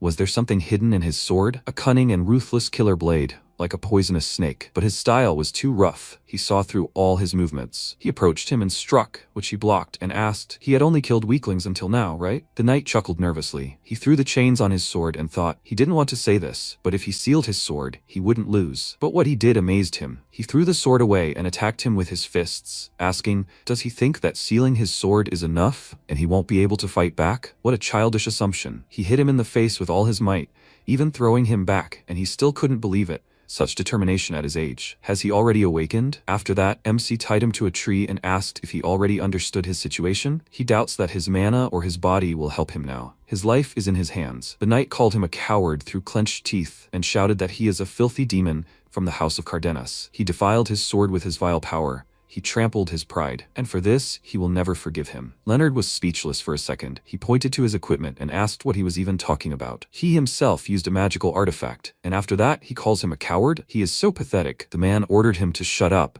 In a fight with the spawn of the House of Cardenas, any means are fair. He will bring out his vile power. Seeing how he clenched his fist, he told him to finally kill him, to which he replied, it is up to him to decide whether to live or die. He does not even have the right to beg for death. The man called him a brat with impure blood and declared that he would die, but would not say a word. And he asked, is he talking about the blood of the House of Cardenas? The man shouted that he could not wash away the sin that flows in his veins. Since this clan raised him, he should know. He is not a man. If he were, he would not have such monstrous strength, and people with special abilities would not constantly appear in his line. MC said, "It seems he knows a lot. Now he will test how much he really knows." The knight exclaimed, "If there is no secret in their lineage, then why does no one from their family leave the country? If they had a legitimate ancestor, there would be no need to hide." Leonard paused for a moment, then asked if they were truly so envious of the Cardenas' power and prosperity. So much so that they were willing to cast aside knightly honor and kidnap a child. If he had intended to fight honorably from the start, he wouldn't have needed these childish shackles. Even if they revealed the Cardenas' secrets, nothing would change for them. They were third-class outcasts, without honor or strength. And how could he appear before his ancestors in such a pitiful state? The knight angrily called him a brat. "How dare he insult the name Curtis?" he asked. "So he was from Curtis?" The man stared at him in confusion and asked, "Did he already know?" MC immediately hit him with a stream of mana and said, "When the mind is in turmoil, you forget even the obvious." The knight cursed, realizing his mistake,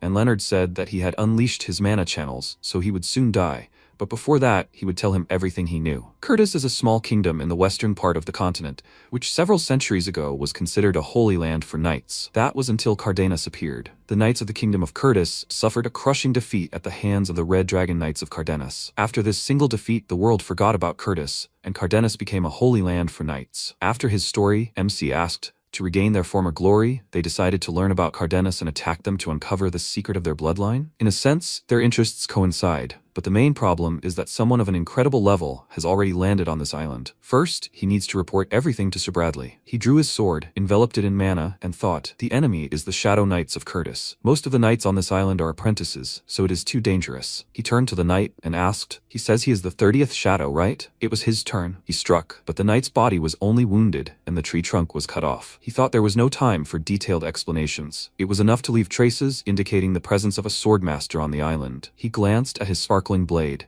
As he thought it was just an imitation, he decided to take the magical items, since the dead man certainly wouldn't object, and then he took his body and carried it into the forest. Sometime later, at the knight's temporary camp, Ian sighed with relief, glad for a free moment, and Hayden said, they hadn't really rested, since they were suddenly raised on alert. Ian hoped that nothing more would happen, but it was not to be. They noticed a body near a tree and immediately ran to call Sir Bradley. When he arrived, he carefully examined the body and said that it was an aura blade, a technique that only those who have reached the level of a swordmaster can use in real combat. It seems the note is telling the truth. 2 sheets of paper were found with the body. They contained a confession written out of guilt for attacking children. Bradley thought, these are the Shadow Knights of Curtis, many experts and their leader, a master of the transcendental level. They are heading towards the center of the residential quarters of the knight apprentices. Perhaps they can hold them off if they gather all the apprentices, but the problem is their leader. He ordered Ian to raise the alarm throughout the island. This is an emergency. Very soon, all the knights gathered in one place, and Leonard thought, it seems Bradley understood his plan. As soon as everyone was in place, Bradley said, this is not a drill. Enemies have infiltrated Carabagos Island. Their combat power is enormous. The enemy force consists of 30 people who have surpassed the 8th level of external strength. Among them, there is one knight who has reached the transcendental level of a swordmaster. They all know perfectly well what someone who has reached the transcendental level is capable of, right? Just let them imagine Captain Fabian of the Young Dragon Knights. Even if they consider them walking disasters, numbers don't matter against them. And now they have a choice. They activate the dimensional gate and disappear right now, leaving the island to wait for reinforcements from the family, or they stay here and meet the enemy face to face. MC thought that for these kids, a real fight is a once-in-a-lifetime experience. Well, if they survive, of course, no one will judge them, even if they decide to retreat. The guy next to him decisively clenched his fist and declared his desire to fight. Ian, Hayden, and Gale also chose to fight, and Leonard thought, it's not easy to choose battle in the face of an imminent threat. A knight is a knight. He underestimated them. All the students raised their swords, showing they were ready for battle, which Bradley was very happy about. He smiled and said that he respected their choice. However, a fight with a master of the ultimate level is a different matter entirely. He will request reinforcements from Captain Fabian. While they were preparing for battle, MC was already on his way to the hut and thought, the hole in the ground he dug next to his bed, who would have thought it would come in handy so soon? He was evacuated because he was still under protection, but this only plays into his hands. He will take the chance and inspect the magic items he received. Most of them are broken, but this magic ring is still usable. He tried to use acceleration mana, but his heart suddenly skipped a beat, and the magic stone on the ring cracked. He thought that his heart was blocking external mana, in which case he couldn't use any of these magic items. The only useful thing was the Shadow Knight's signaling device. He had already studied the instructions from the 30th Shadow, so there would be no problem. If he finds an enemy, he will attack suddenly, and if they find him, he will use them as bait. He ran into the forest and thought that the only one he had to fear was the Swordmaster. He wouldn't let him have his way. Very soon, he was already in that wasteland. He intercepted a signal requesting reinforcements. If they were asking for help, it meant they hadn't yet reached the level of transcendence. They shouldn't have realized yet that he was an enemy. He would attack while they were panicking and destroy them all. Until then, his comrades had to hold out. Meanwhile, in the Lion Gorge, the Shadow Knights were fighting the Manticore. The Manticore was clearly stronger and was pushing them back. One of the knights cursed and shouted, "What's wrong with this island? They would never defeat such a monster." The Manticore turned its back on them and swung its tails, throwing the knights onto the sharp rocks, and one of them shouted that the mission was most important, that they should not fight, but run. His comrade reported that one of their own was coming towards them, an A-rank creature. But that was one thing. If reinforcements arrived, they would have a chance to kill it. The man turned around and asked excitedly. By reinforcements he meant that guy? Right in front of his eyes, Leonard killed several members of their squad, and the man asked suspiciously, how did he know how to use it? MC answered him. It was worth angering them a little, and they blurted out everything. This only proves how weak their organization is. They immediately rushed towards him in rage, and he asked, are they letting their emotions blind them? The man told him to shut up. He will avenge his comrades. His partner, who was running with him, was hit and fell dead, which scared him, and Leonard reminded him that he was not only fighting him. The knight turned to the Manticore, it immediately attacked, and he could not even do anything. The body of a lion, the tail of a snake, and the face of a goblin or troll, an A-rank monster, a Manticore. He said he'd heard that a Manticore's strength was determined by the number of its heads, but to think this one also had a human face. The Manticore called him a human, and he was surprised that the monster spoke human language, and it said, if he fights, it will die. MC was impressed that it was able to accurately assess the opponent's strength, and the monster continued. It will not die without a fight. If it buys enough time, he will come. He asked who it was talking about, and the Manticore only said that it was incredibly strong. Leonard glanced at the Shadow Knight's body and wondered, is he their leader? I think they called him the 5th Shadow. Compared to the combined strength of everyone who landed on this island, he alone is far more dangerous. A master swordsman, at his current level, he has no chance against it. If this creature is telling the truth, staying here is dangerous, but he asked why he should trust the monster, and the Manticore suddenly approached him, saying, if he is not afraid of death, let him attack. He put away his sword and asked, is the monster trying to play tough guy? This time he will let it go, but there will be no next time. He was about to leave, but suddenly the Manticore called him a fool and screamed loudly. MC knew it would attack. He immediately drew his sword and threw it at the monster's head, piercing its eye. The Manticore realized that he was expecting an attack and became very angry. Sharp bone tails headed for Leonard. He quickly got rid of them, and with the second blade stabbed him in the lungs, and the third pierced his heart. The Manticore was finished. He shouldn't linger here. Suddenly the crystal glowed. He immediately realized that their leader had arrived, tore the pendant from his neck, and ran away. Soon the 5th Shadow appeared. He quickly approached the pendant, picked it up, and wondered if he was too late. If he had arrived a little earlier, they would have achieved their great goal together. Sensing someone's presence, he immediately turned around and swung his blade. His aura scattered around the area. Fortunately, MC was not affected. He carefully peeked out from behind cover and wondered if he could sense him from such a distance. At this rate, he would be drawn into this too. He went underground to hide, never thinking that his digging skill would actually come in handy. He just needed to stay away from him and leave. Meanwhile, the 5th Shadow looked around and wondered if he was imagining it, but it was not like him. The failure of his plan dulled his senses more than he thought. He took a last look at the swords of his fallen comrades and told them to rest in peace. He would not let their deaths be in vain. Their goal had already been accomplished. Time passed. Leonard dug into the forest and was finally able to crawl out from underground, finding himself right on the battlefield. Hearing the noise, a wounded knight asked who was there. MC looked at him and thought, it's too late for him. Realizing that he was an apprentice, he said, as he sees it, he doesn't have much time left. Let him tell the other knights that a single swordmaster destroyed 45 mid-ranking knights in the blink of an eye, and 8 squires from this party were kidnapped.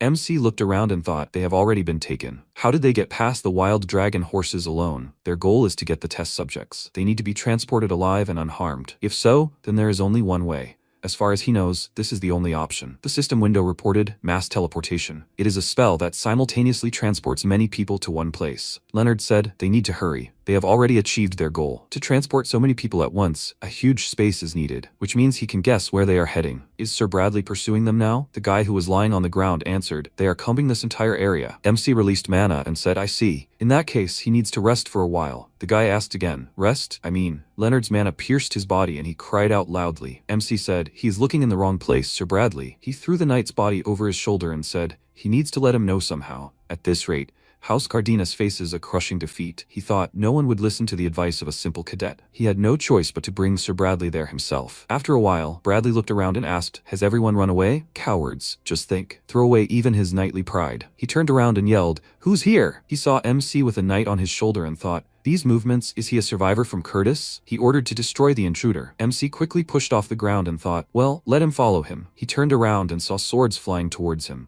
Bradley ordered not to let him escape. Leonard dodged the attack and dove down. Bradley followed him and yelled, for a dog of Curtis, he is very fast. MC thought, great. Since he lured them here, we can consider everything a success. Bradley swung his sword and yelled, how dare he? He looked ahead in surprise and asked, the coast? He was so carried away by the chase that he didn't notice. MC thought, just don't die, Sir Bradley. The real enemy is about to appear. A knight came out to meet him and said, just think, someone actually got here. He ordered not to rush to die. Bradley looked at the knight and asked, so he arranged all this? The fifth shadow answered, this is just the first small step towards their great goal. Bradley asked, does he call kidnapping children a great deed? He will not leave this island. Let him surrender peacefully. The fifth shadow told him not to be so impatient. Does he really think they landed on this island without a plan? He has already lost. Bradley gripped the hilt of his sword even tighter and cried out, damn it, he will not let him escape. The fifth shadow said, there are still 15 minutes until full activation. And until then, his opponent will be himself. He can flounder as long as he wants. Bradley frowned, clenching his jaw, and MC mentally asked him to hold on a little longer. He will save the knights. He moved to the knights' camp and thought, he is hiding his presence, and they do not even look in his direction. He did not expect that they would let their guard down so much because of this duel. Here's his chance. He went into the tent with the prisoners and freed them. The guy asked in surprise, what? The shackles are removed? He is not from Curtis, right? Why is he helping them? MC replied, he has neither time nor need to explain. They need to leave here immediately. The guys looked at him carefully and asked on behalf of all the knights to accept their deepest gratitude. MC moved from there and thought, good, the hostage issue is resolved. He smiled and thought, and now to the remaining matters. He took out his swords and went outside, quickly attacking the knights. He thought, it's time to take out the trash. At that moment, the fifth shadow attacked Bradley and cut off his arm. He said he was not satisfied yet, but it would do for a warm-up. Bradley grabbed his arm and cried out, nightmare. The fifth shadow said, this pathetic game is over. In the near future, Curtis will once again ascend to the pinnacle of swordsmanship. He feels it. He looked to the side and said, the one who was standing in their way all this time, he is approaching. He jumped up and headed towards MC. The fifth shadow slammed his sword on the ground, and Leonard thought, the fifth shadow. The fifth shadow looked at him and said, what a disappointment. And to think, the one who killed their comrades and interfered with their work is just some kid. Good. To calm the souls of his fallen comrades, he will finish off only him. He created a seal and walked forward over the corpses of warriors. The fifth shadow looked around and asked, did he kill them all? How dare he kill his comrades? He will tear him to pieces. The devil from Cardenas. MC frowned and thought, he is at the level of a swordmaster. This is a completely different level compared to everyone he has faced before. It is still too early, but since it happened like this, MC swung his sword and ordered to die. And the fifth shadow frowned and asked, what is this? How does a youngster like him know about the aura blade? Leonard said, it's a pity, but he doesn't need to know. He struck the fifth shadow with his sword again, and he screamed. He thought, with his current strength he can only maintain the aura for 3 minutes. He must finish before that time. The fifth shadow tried to attack him and ordered him to die, and then asked irritably, why doesn't he die? The devil. MC thought. He lost his composure. Now he can deal with him with ease. No, he can even counterattack. He will dodge and close the distance. The fifth shadow said, he is caught. MC looked at him and thought, what? The fifth shadow answered mockingly, it's a tearing poison. Even the smallest dose is fatal. Soon it will reach his heart and completely cut off his mana and pulse. MC thanked him for the explanation and rushed to attack. The fifth shadow looked at him in surprise and asked, what? A stream of mana was directed towards him and he screamed, why? Why isn't the poison working?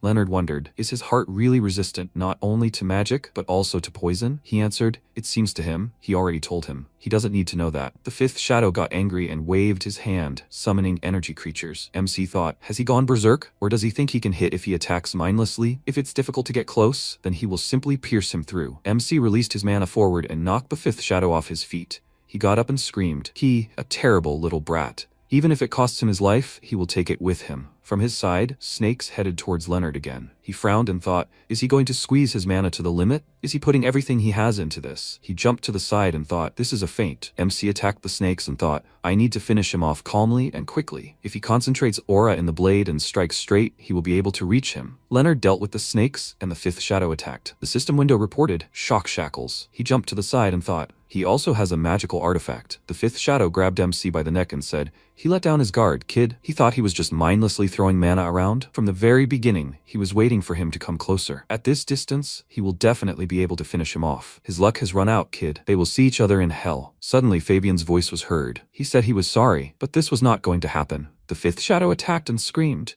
Who was he? When did he get here? Was this for the subordinates who went ahead of him? MC grabbed his neck and said that it looked like he was desperately trying to kill him. So desperate that he did not even notice the approach of Commander Fabian. The fifth shadow asked, what is the meaning of all this? Fabian apologized to Leonard for being late. He had grown amazingly in the short time they had not seen each other. Thanks to him, they were able to save the Bradley. Let him accept his gratitude. And there are also many things he would like to ask him. MC asked if he could get some sleep first. Fabian answered, of course. No need to rush and get a good rest. Then first he must clean up the remaining trash. The fifth shadow on energy limbs walked towards him and said, this is not the end. Fabian said, what an inhuman obsession. But this will be the end of it. He struck fifth shadow, who suddenly rushed towards MC. Fabian turned around and thought, that idiot, that was his target all along. Fifth shadow extended his hand towards Leonard and said, at least he'll take him with him. MC's eyes widened in surprise, and then there was a bright flash. Fabian said, they were tricked to think they'd resort to such vile methods. Bradley said they probably used mass teleportation to take him. Besides, the activation was incomplete, so the destination is unknown. Fabian said, he thought they were only targeting him, and he let his guard down. Bradley said, to think he was targeting Leonard. He most likely took him because he considered Leonard such a serious threat that he was willing to go against his own principles. To think some apprentice knight would confront someone of transcendental level. He had seen many apprentice knights in the ranks of the young dragon knights, but never had he seen such a frighteningly rapid growth. Perhaps they are on the verge of the birth of a new legend in the history of the House of Cardenas. He believes they should immediately request reinforcements from the main residence. Fabian said that he does not object. He entrusts all further actions to him. The House of Cardenas must find this young man, no matter the cost. But until then, he needs to take care of himself. After some time, MC was lying in the water. The girl from the ship saw him and asked, what is this? After a while, Leonard thought, he is shaking and smells of the sea. Is he on the ship? He opened his eyes, and the girl asked, is he awake? She has a lot of questions for him. She saved his life, so let him be kind and answer them honestly. MC thought, she saved his life? The girl extended her hand and asked for forgiveness. She hasn't introduced herself yet, right? She is Francis, the captain of the Aquamarine. And who is he? MC looked at her and answered, he is Leonard. He is Leonard from the Arcadia Empire. Francis screamed, stop, he said, from Arcadia? And he was brought here from so far away. And how did he get here? MC answered, it was an accident. He was sucked into a spatial rift. He remembers almost nothing after that. The girl behind him said, get into the epicenter of spatial magic and remain unharmed. Is he by any chance from the Cardenas house? Francis turned around and asked, Marion? She said his body is trained so much that it's hard to believe his age. If he's from Cardenas, that explains everything. MC grinned and thought, so the Cardenas house is known even overseas. He answered, yes, he's from Cardenas. Is that a problem? Marion said, madam, if the Cardenas house is looking for this young man, they better not interfere. This will not end well. You need to be careful. Suddenly there was a scream. Captain Francis, the guy, ran into the room and screamed, hurry to the pier! This gang of idiots! Luciano's gang is on the rampage. Luciano Peterson stood with a drink on the pier and his bandits scattered in different directions. Marion turned around in irritation and said, idiots, they attacked on the very day when they were supposed to be at the council. Francis turned away from MC and told Leonard to forgive her. She wanted to give him a normal tour, but he looked at her carefully and thought, it seems they have a long-standing feud. She is worried about something. Francis said he can leave as soon as he comes to his senses. His clothes, sword, and dimensional bag, over there. MC asked if he could ask a question. Why did she save him? Francis. She smiled and said, she just thought he needed help. She doesn't abandon anyone. He looked at her carefully and thought, although it seems like she needs help herself now, doesn't she? Francis. After a while, the girls came out onto the pier, and Luciano said who they had here. They haven't seen each other for a long time. Let her smile. Why is she so gloomy? Marion said, she didn't come here to exchange pleasantries. He's as noisy as always. Luciano looked at her displeased and said, he came to talk to her mistress, so let the dog shut up.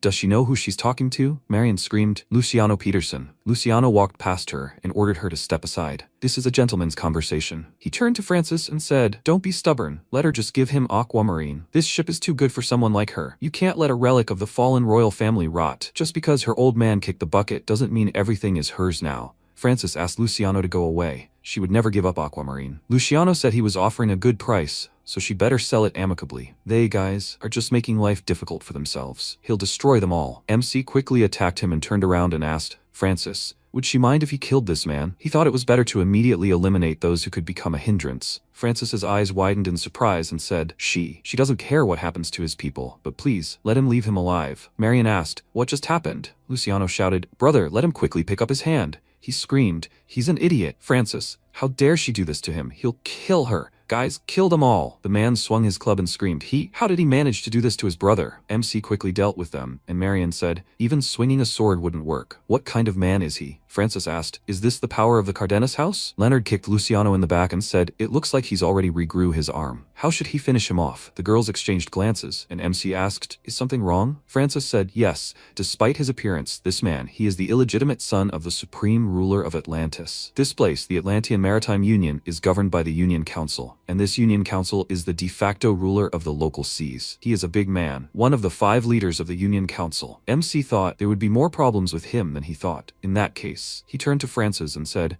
in that case, he will be her bodyguard for now. He thought he will stay close, help her with problems and gather information. He asked, does that mean he will be her bodyguard? Francis extended her hand to him and said, of course. They are very happy to have him. She hopes they will work together. MC said, the feeling is mutual, Francis. By the way, what should they do with that guy? They need to lock him up somewhere. Francis said, as long as they don't kill him, it's okay. It looks like even his own father has abandoned him. She thought, so he'll turn a blind eye to it as long as his son's dignity is not damaged. MC said, well, that makes things easier. Francis went ahead and told him to follow her. She needed to go somewhere. She was counting on his protection. MC replied, he understood. So should he call her captain? Francis replied, if it's convenient for him. Leonard, he could just call her Fran. Leonard said, okay. He suggested they try again, Fran. She smiled back at him and asked, can he try again? He said, Fran. She muttered, it's not so bad. Marion asked, madam? After a while, MC looked around and said, it's an impressive sight. He had never seen anything like it in the Arcadia Empire. Francis said, it's a trading city. They value appearance above all else here. In fact, it's all just for show, but that's exactly why so many adventurers gather here. And this is Bermuda, Atlantis Adventure Squad headquarters. B007, Squad Aquamarine. The system window reported, B007, leader of Aquamarine Francis Lelvon Oceanus.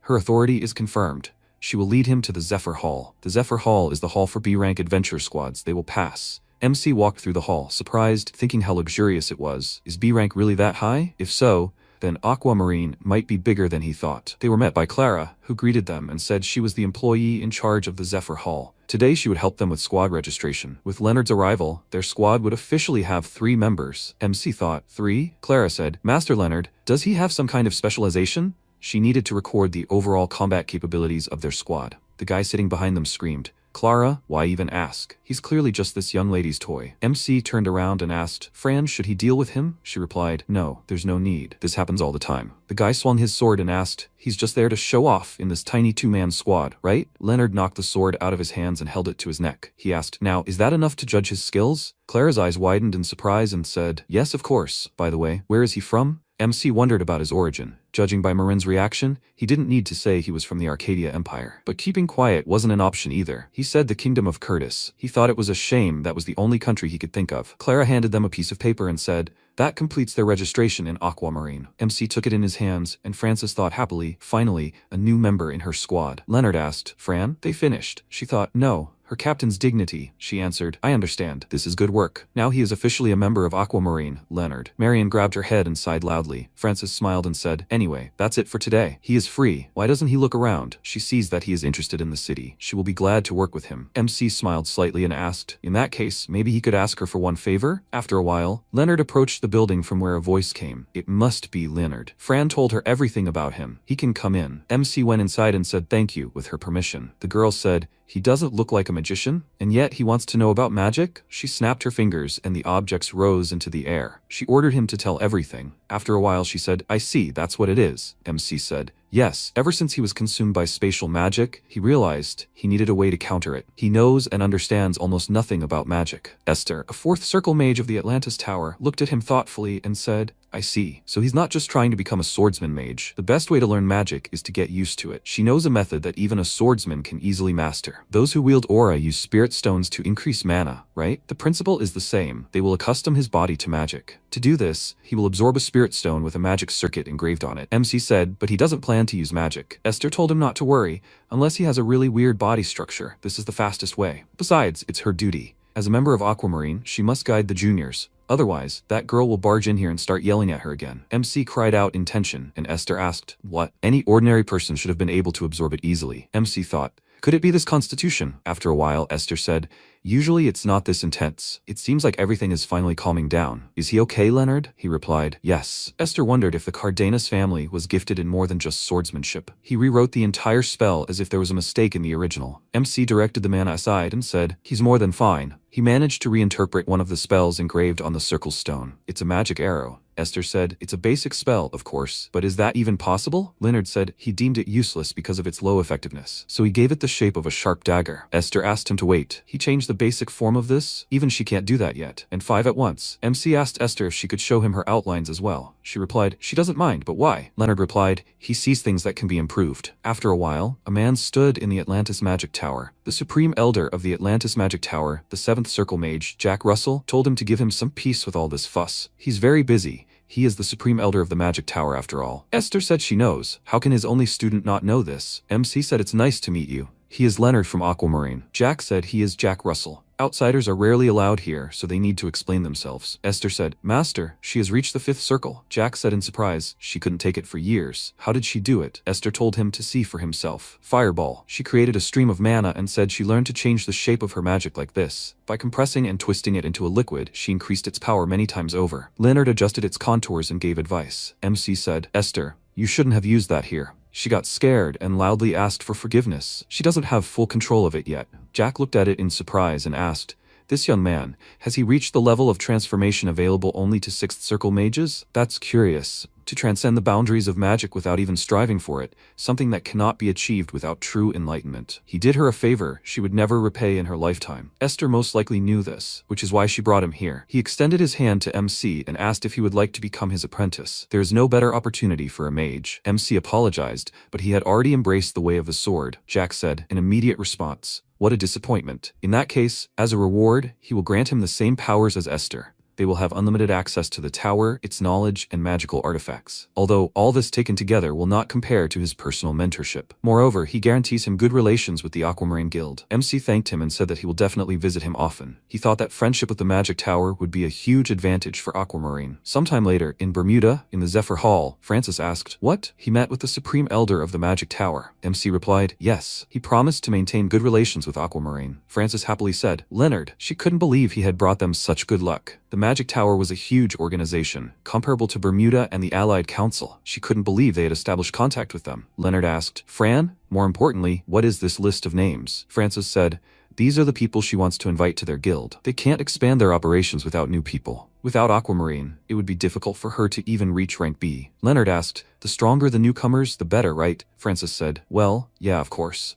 There's someone over there who can be useful. The guy who caught the arrow stood to the side and asked, how dare she do this to him? Let her strike him down. A terrible elven half-breed. Don't let her think she'll get away with this. One-eyed Ninian. She drew an arrow and fired towards the guy. Ninian said he was lucky they met here. Idiot. The guys surrounded her and said, take it easy. Isn't that too much, Ninian? If they find her, does she think she'll be able to pay off her wages? Stop being stubborn. Let her give in to Santa Maria already. The ransom for her sister is quite a sum, isn't it? MC said they were overdoing it. He fired towards them and raised a wind. Ninian asked in surprise who he was. MC answered, he was Leonard from the Aquamarine Guild. Miriam thanked Clara for the bow. Francis asked, Leonard, does he use a bow too? Ninian, right? She can join them. As far as she can see, this is a good option for her too. She won't regret it. Ninian thought about this shot. It's on a completely different level than her shooting, which only imitates spiritual arts. If only she could learn it. The guy said she wouldn't regret it, of course. He heard that Aquamarine is on the verge of collapse. He advises her to think carefully. No one will save her when this sinking ship goes down. The guy said mockingly, unlike some hopeless guild, the captain of Santa Maria is none other than magnificent.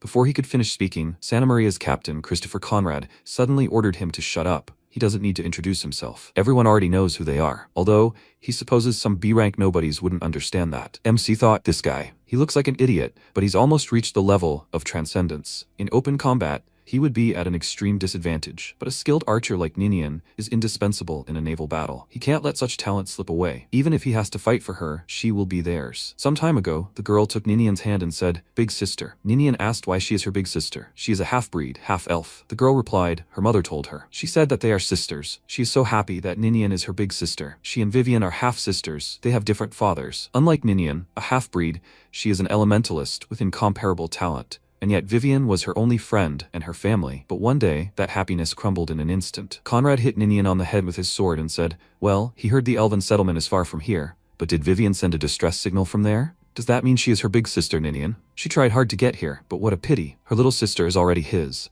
Ninian ordered him to bring Vivian back. She will do anything for her. Conrad asked again, "What do you want? What can she even do with elemental magic that is not even close to her sister's? He has no use for a half-breed like her. Let her go." Ninian thought, with her strength, there is no way she can defeat him. Although she is the only one who can save Vivian.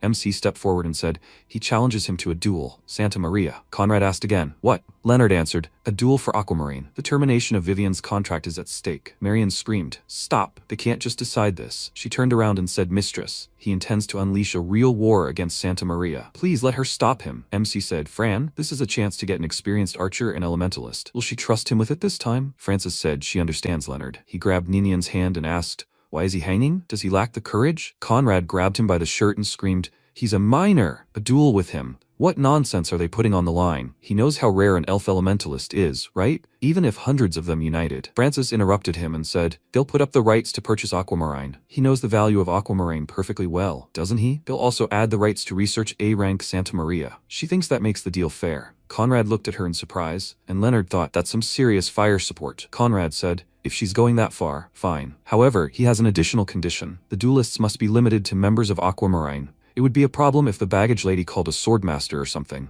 and the duel will be a one-on-one duel between MC and him. He won't accept any objections." Well, he can't wait for the day of the duel. After some time, a cry was heard in the Tower of Magic Atlantis. "Is he in his right mind?" Marion slammed her fist on the table and said, "Despite appearances, Conrad is the leader of an A-rank adventurer squad and a magic swordsman." Francis said it was because he angered her and he's disgusting. Marion clutched her head and said, "Even she, a top B ranker, and Ninian together have no chance of winning, and they can't just run away anymore." Ninian asked for forgiveness. She was in this because of her. Marion replied, "It's fine. They can't turn back anyway. The problem is what to do next." At that moment, MC rose from the table, thrust his sword forward, and covered himself in mana. Francis's eyes widened and asked, "Aura Blade. Leonard, he should have been at the 3rd level of external power, right?" Leonard replied, "Yes, publicly. He just hadn't needed to show his true strength until now. The current him would never lose to Conrad." Francis said happily as expected of him, Leonard. She's glad she believed in him. MC thanked her and she said, "Conrad hasn't reached the level of a swordmaster yet, so they will definitely win." Ninian said, "But he is a magic swordsman. Doesn't he need countermeasures against magic, not just fencing?" MC laughed and said, "No need to worry." Jack said, "There's no way he can be a greater genius than that." "Okay, he understands the situation, and he wants him to witness the duel?" MC said, "Please, this is an important duel. Aquamarine is at stake. They want to exclude any dishonest actions as much as possible." Jack said, "It's a simple enough story. After all, he is Esther's benefactor. Besides, he doesn't think he can do without dirty tricks either." After a while, the man in the office turned around and said, "He's here, Conrad." Conrad asked, "Did he call him Advisor Pablo?" The commander of the A-rank adventurer group, Moby Dick, and a member of the Atlantic Union Council, Pablo L. Orlando Peterson, said he had heard this story. "This is the perfect opportunity to obtain Aquamarine." Conrad said, "Yes, that's right." Pablo gave him a capsule and told him to drink it before the duel. For a short time, it will allow him to display strength superior to a sword master. Conrad said, "A secret elixir for some youngster. He could have dealt with him instantly without it."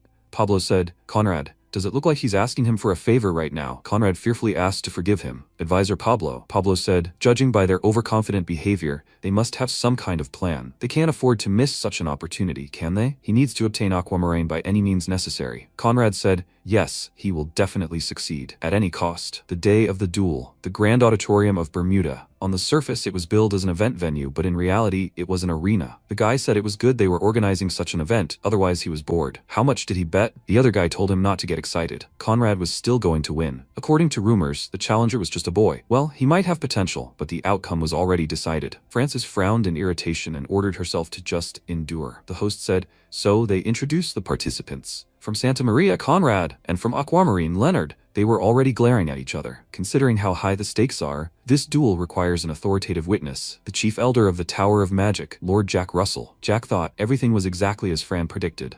A shout was heard a while ago. What did she say? She was betting the entire aquamarine fortune on this duel, and she wanted her to do it? Francis replied, in this situation, only she could take her place, Esther. Please, she was begging her. This is a chance to multiply Aquamarine's fortune. Esther said she also believes in Leonard's abilities, but Francis said she's sure all the spectators will bet on Conrad. There's significantly less information registered about Leonard in the Adventurers Guild than about Conrad. Jack folded his arms and said, so she's betting on the underdog. Francis said, yes, that's right. Most likely, almost no one will bet on Leonard. MC told Esther not to worry. As long as he has that sword from the Tower of Magic, the chance of losing is 1 in a million. Esther said she understands. Since he insists so much, then she just needs to bet Aquamarine's entire fortune on him, right? MC replied, yes, he's asking her. A cry was immediately heard. So let the duel begin. Conrad put his hand on Leonard's head and said, you little brat, he knows that murder isn't considered a crime in this arena, right? MC asked again, what's wrong? Is he scared? Conrad blushed with anger and said that he underestimated him until the very end. He would turn that smug face of his into mincemeat. The duel began, and fiery mana spread everywhere. MC thought, a 9th rank mage. This is a problem. He has no choice. He must immediately use the high-class sword he borrowed from the magic tower. A high-class artifact that can be imbued with magic. He will turn everything upside down with the help of Westra magic. Conrad asked in surprise, what?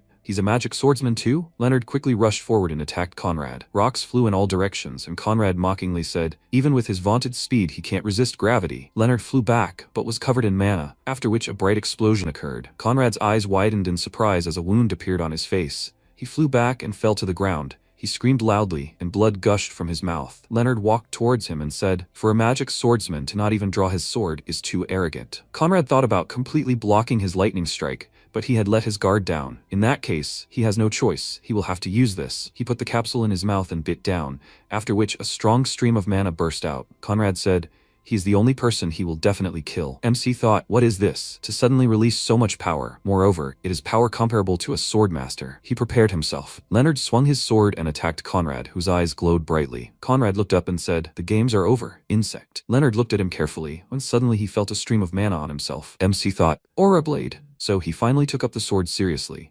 He said, well then, he accepts his challenge. He released his mana and directed it into a strike. Conrad cried out in displeasure. This is impossible. This kid is using an aura blade? A bright MC mana burst into his body and a loud scream rang out. The manager of Aeolus, the A-rank hall in Bermuda, Carmen jumped from his seat and screamed, this is a deception. This can't be. This duel is invalid. There's no way a magic swordsman who has mastered an aura blade could lose to some kid. He frowned and thought, this is terrible. Wow, he lost even after using the elixir. If this continues, his position in Bermuda will be. Jack said he can't allow this. This is invalid, he says. The notarization of Jack Russell, the chief elder of the Tower of Magic, is he going to treat it so casually? He said not to tell him. They're not going to agree with that idiot, are they? The host said, yes, sir. Carmen said it was a rash remark. He begs for his forgiveness. Jack thought even the invalidation went exactly as Leonard predicted. With that, his role is complete. How does he intend to resolve this situation? After a while, Aquamarine set out. Francis put the papers on the table and said, it's passed. The offer has been accepted. Now they can explore A-rank waters too. Well, there are still conditions before they are officially recognized as an A-rank adventurer group. Since they received a huge reward for the duel, they don't have to worry about money for a while. She's grateful, Leonard. MC said it's an honor to serve her. Vivian said, Master Leonard, right? Thank him so much for saving them, the sisters. How can they repay him? She's pleased to meet you. Her name is Vivian. She's a wind elementalist, Vivian. MC said, their interests simply coincided. As long as they fulfill their duty as members of Aquamarine, that's enough. Francis waved and said, hello? She's Commander Francis. Ninian asked, are they sure that's really enough? Maybe they can do something else for them. Francis smiled and said, from now on, they are both their comrades. Do comrades really need to do all this? Well, Marion will show them to their room. Marion asked not to push her so hard. After a while, Francis and MC went outside. He asked if she sent everyone to their rooms because of him. Francis replied, the reason she wants them to become an A-rank adventurer party, she hasn't told him yet, has she? MC replied, yes, although he can mostly guess. Francis asked again, really? Then let him listen to her for a little while. After all, she can't trust anyone if there is no one nearby to listen. Leonard said, yes, of course, Francis. He asked to let him listen to her story. 8 years ago, Allied Council, the commander of the Aquamarine Adventure Group, Niord, asked,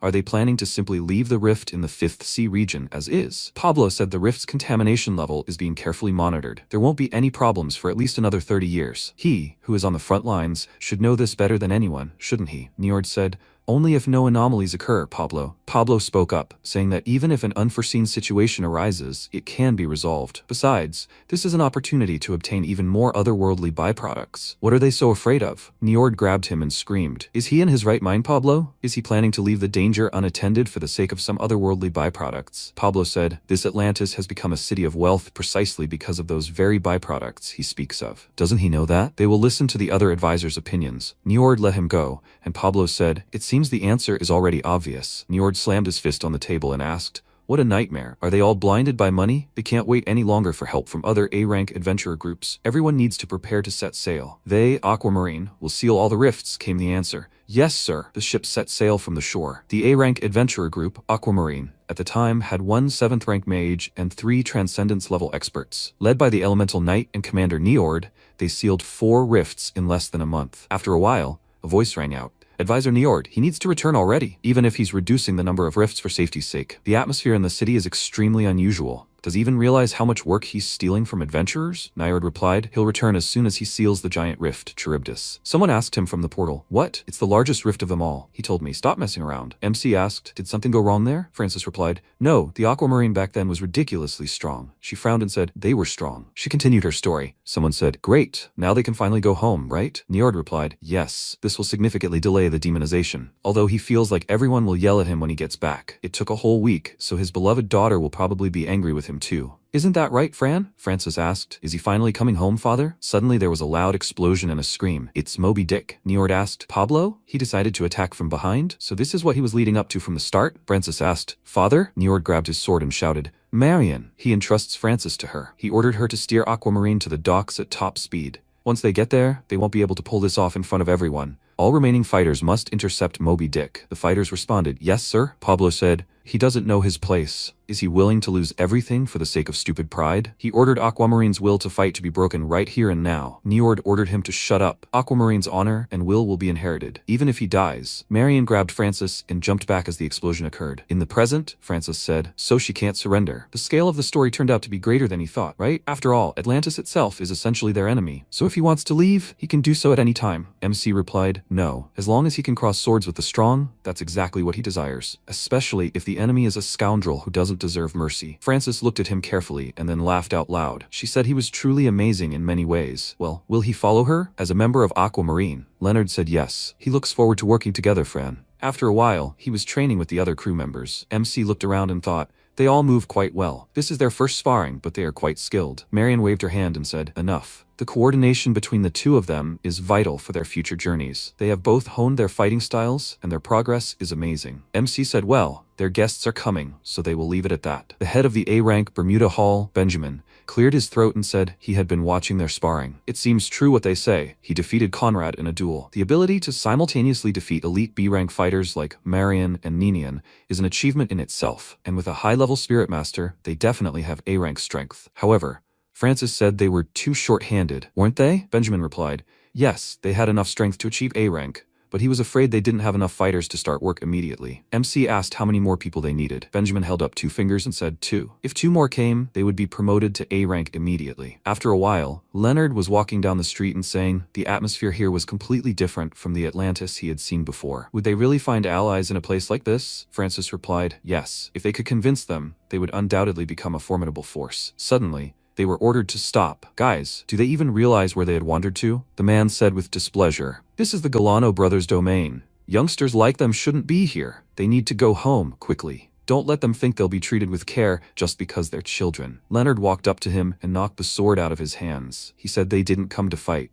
but if they drew their swords, he wouldn't just stand there. He quickly elbowed the man in the stomach and sent him flying. MC swung his leg at the other man, but he quickly moved. He thought he was fast and dangerous. The man said they might look like skilled fighters on the side of the road, but for mercenaries who fight for their lives every day, this is child's play. MC quickly jumped back and said he thought so. Francis took off her hood and asked, Mr. Galano? He asked in surprise. Francis? Is that really that little Francis? They haven't seen each other for a long time. She's grown a lot. MC asked, is this the whaler Galano? Francis answered, yes, he's the one she was looking for. The man asked, was she looking for him? What did she suddenly need? Francis answered, they are planning to revive Aquamarine, and for that they need him, Mr. Galano. The legendary hero Aquamarine Denton Buri. As his youngest, she asks to share her power with the resurgent Aquamarine. Please? Let him be their ally. With his skill, they will quickly regain their former glory. Denton told her to go home. Then, Aquamarine made an enemy not only in Moby Dick. They made an enemy in Atlantis itself. She wants him to do what his brother couldn't. He asked for forgiveness, but he can't. Following a path that has no future doesn't interest him. Francis, she needs to stop being stubborn and find another way. The next time they meet, they will talk about something better. Francis looked down sadly and said, then it really won't work. She thought it wouldn't be easy to persuade him, but suddenly, MC interrupted her and ran ahead, and she asked him to wait. Leonard? He ran towards Denton, who turned around with displeasure and asked what he was doing. MC said that, if words couldn't convince him, he would use his fists. He quickly hit him and Denton flew to the side. Leonard asked, did he say he wasn't interested in a path without a future? But for someone who says that, he seems blind to the very path he's walking. Denton tried to get up and said, he's an idiot. What is he even thinking? MC said he'll show him the path he should take. He started twirling the spear in his hands and thought, his skill with a spear is worse than his sword, but it's enough to provoke him. This man, his skill is not for show. Denton asked, is he challenging him with a spear? He's underestimating him. It's better for him to put his life on the line right away.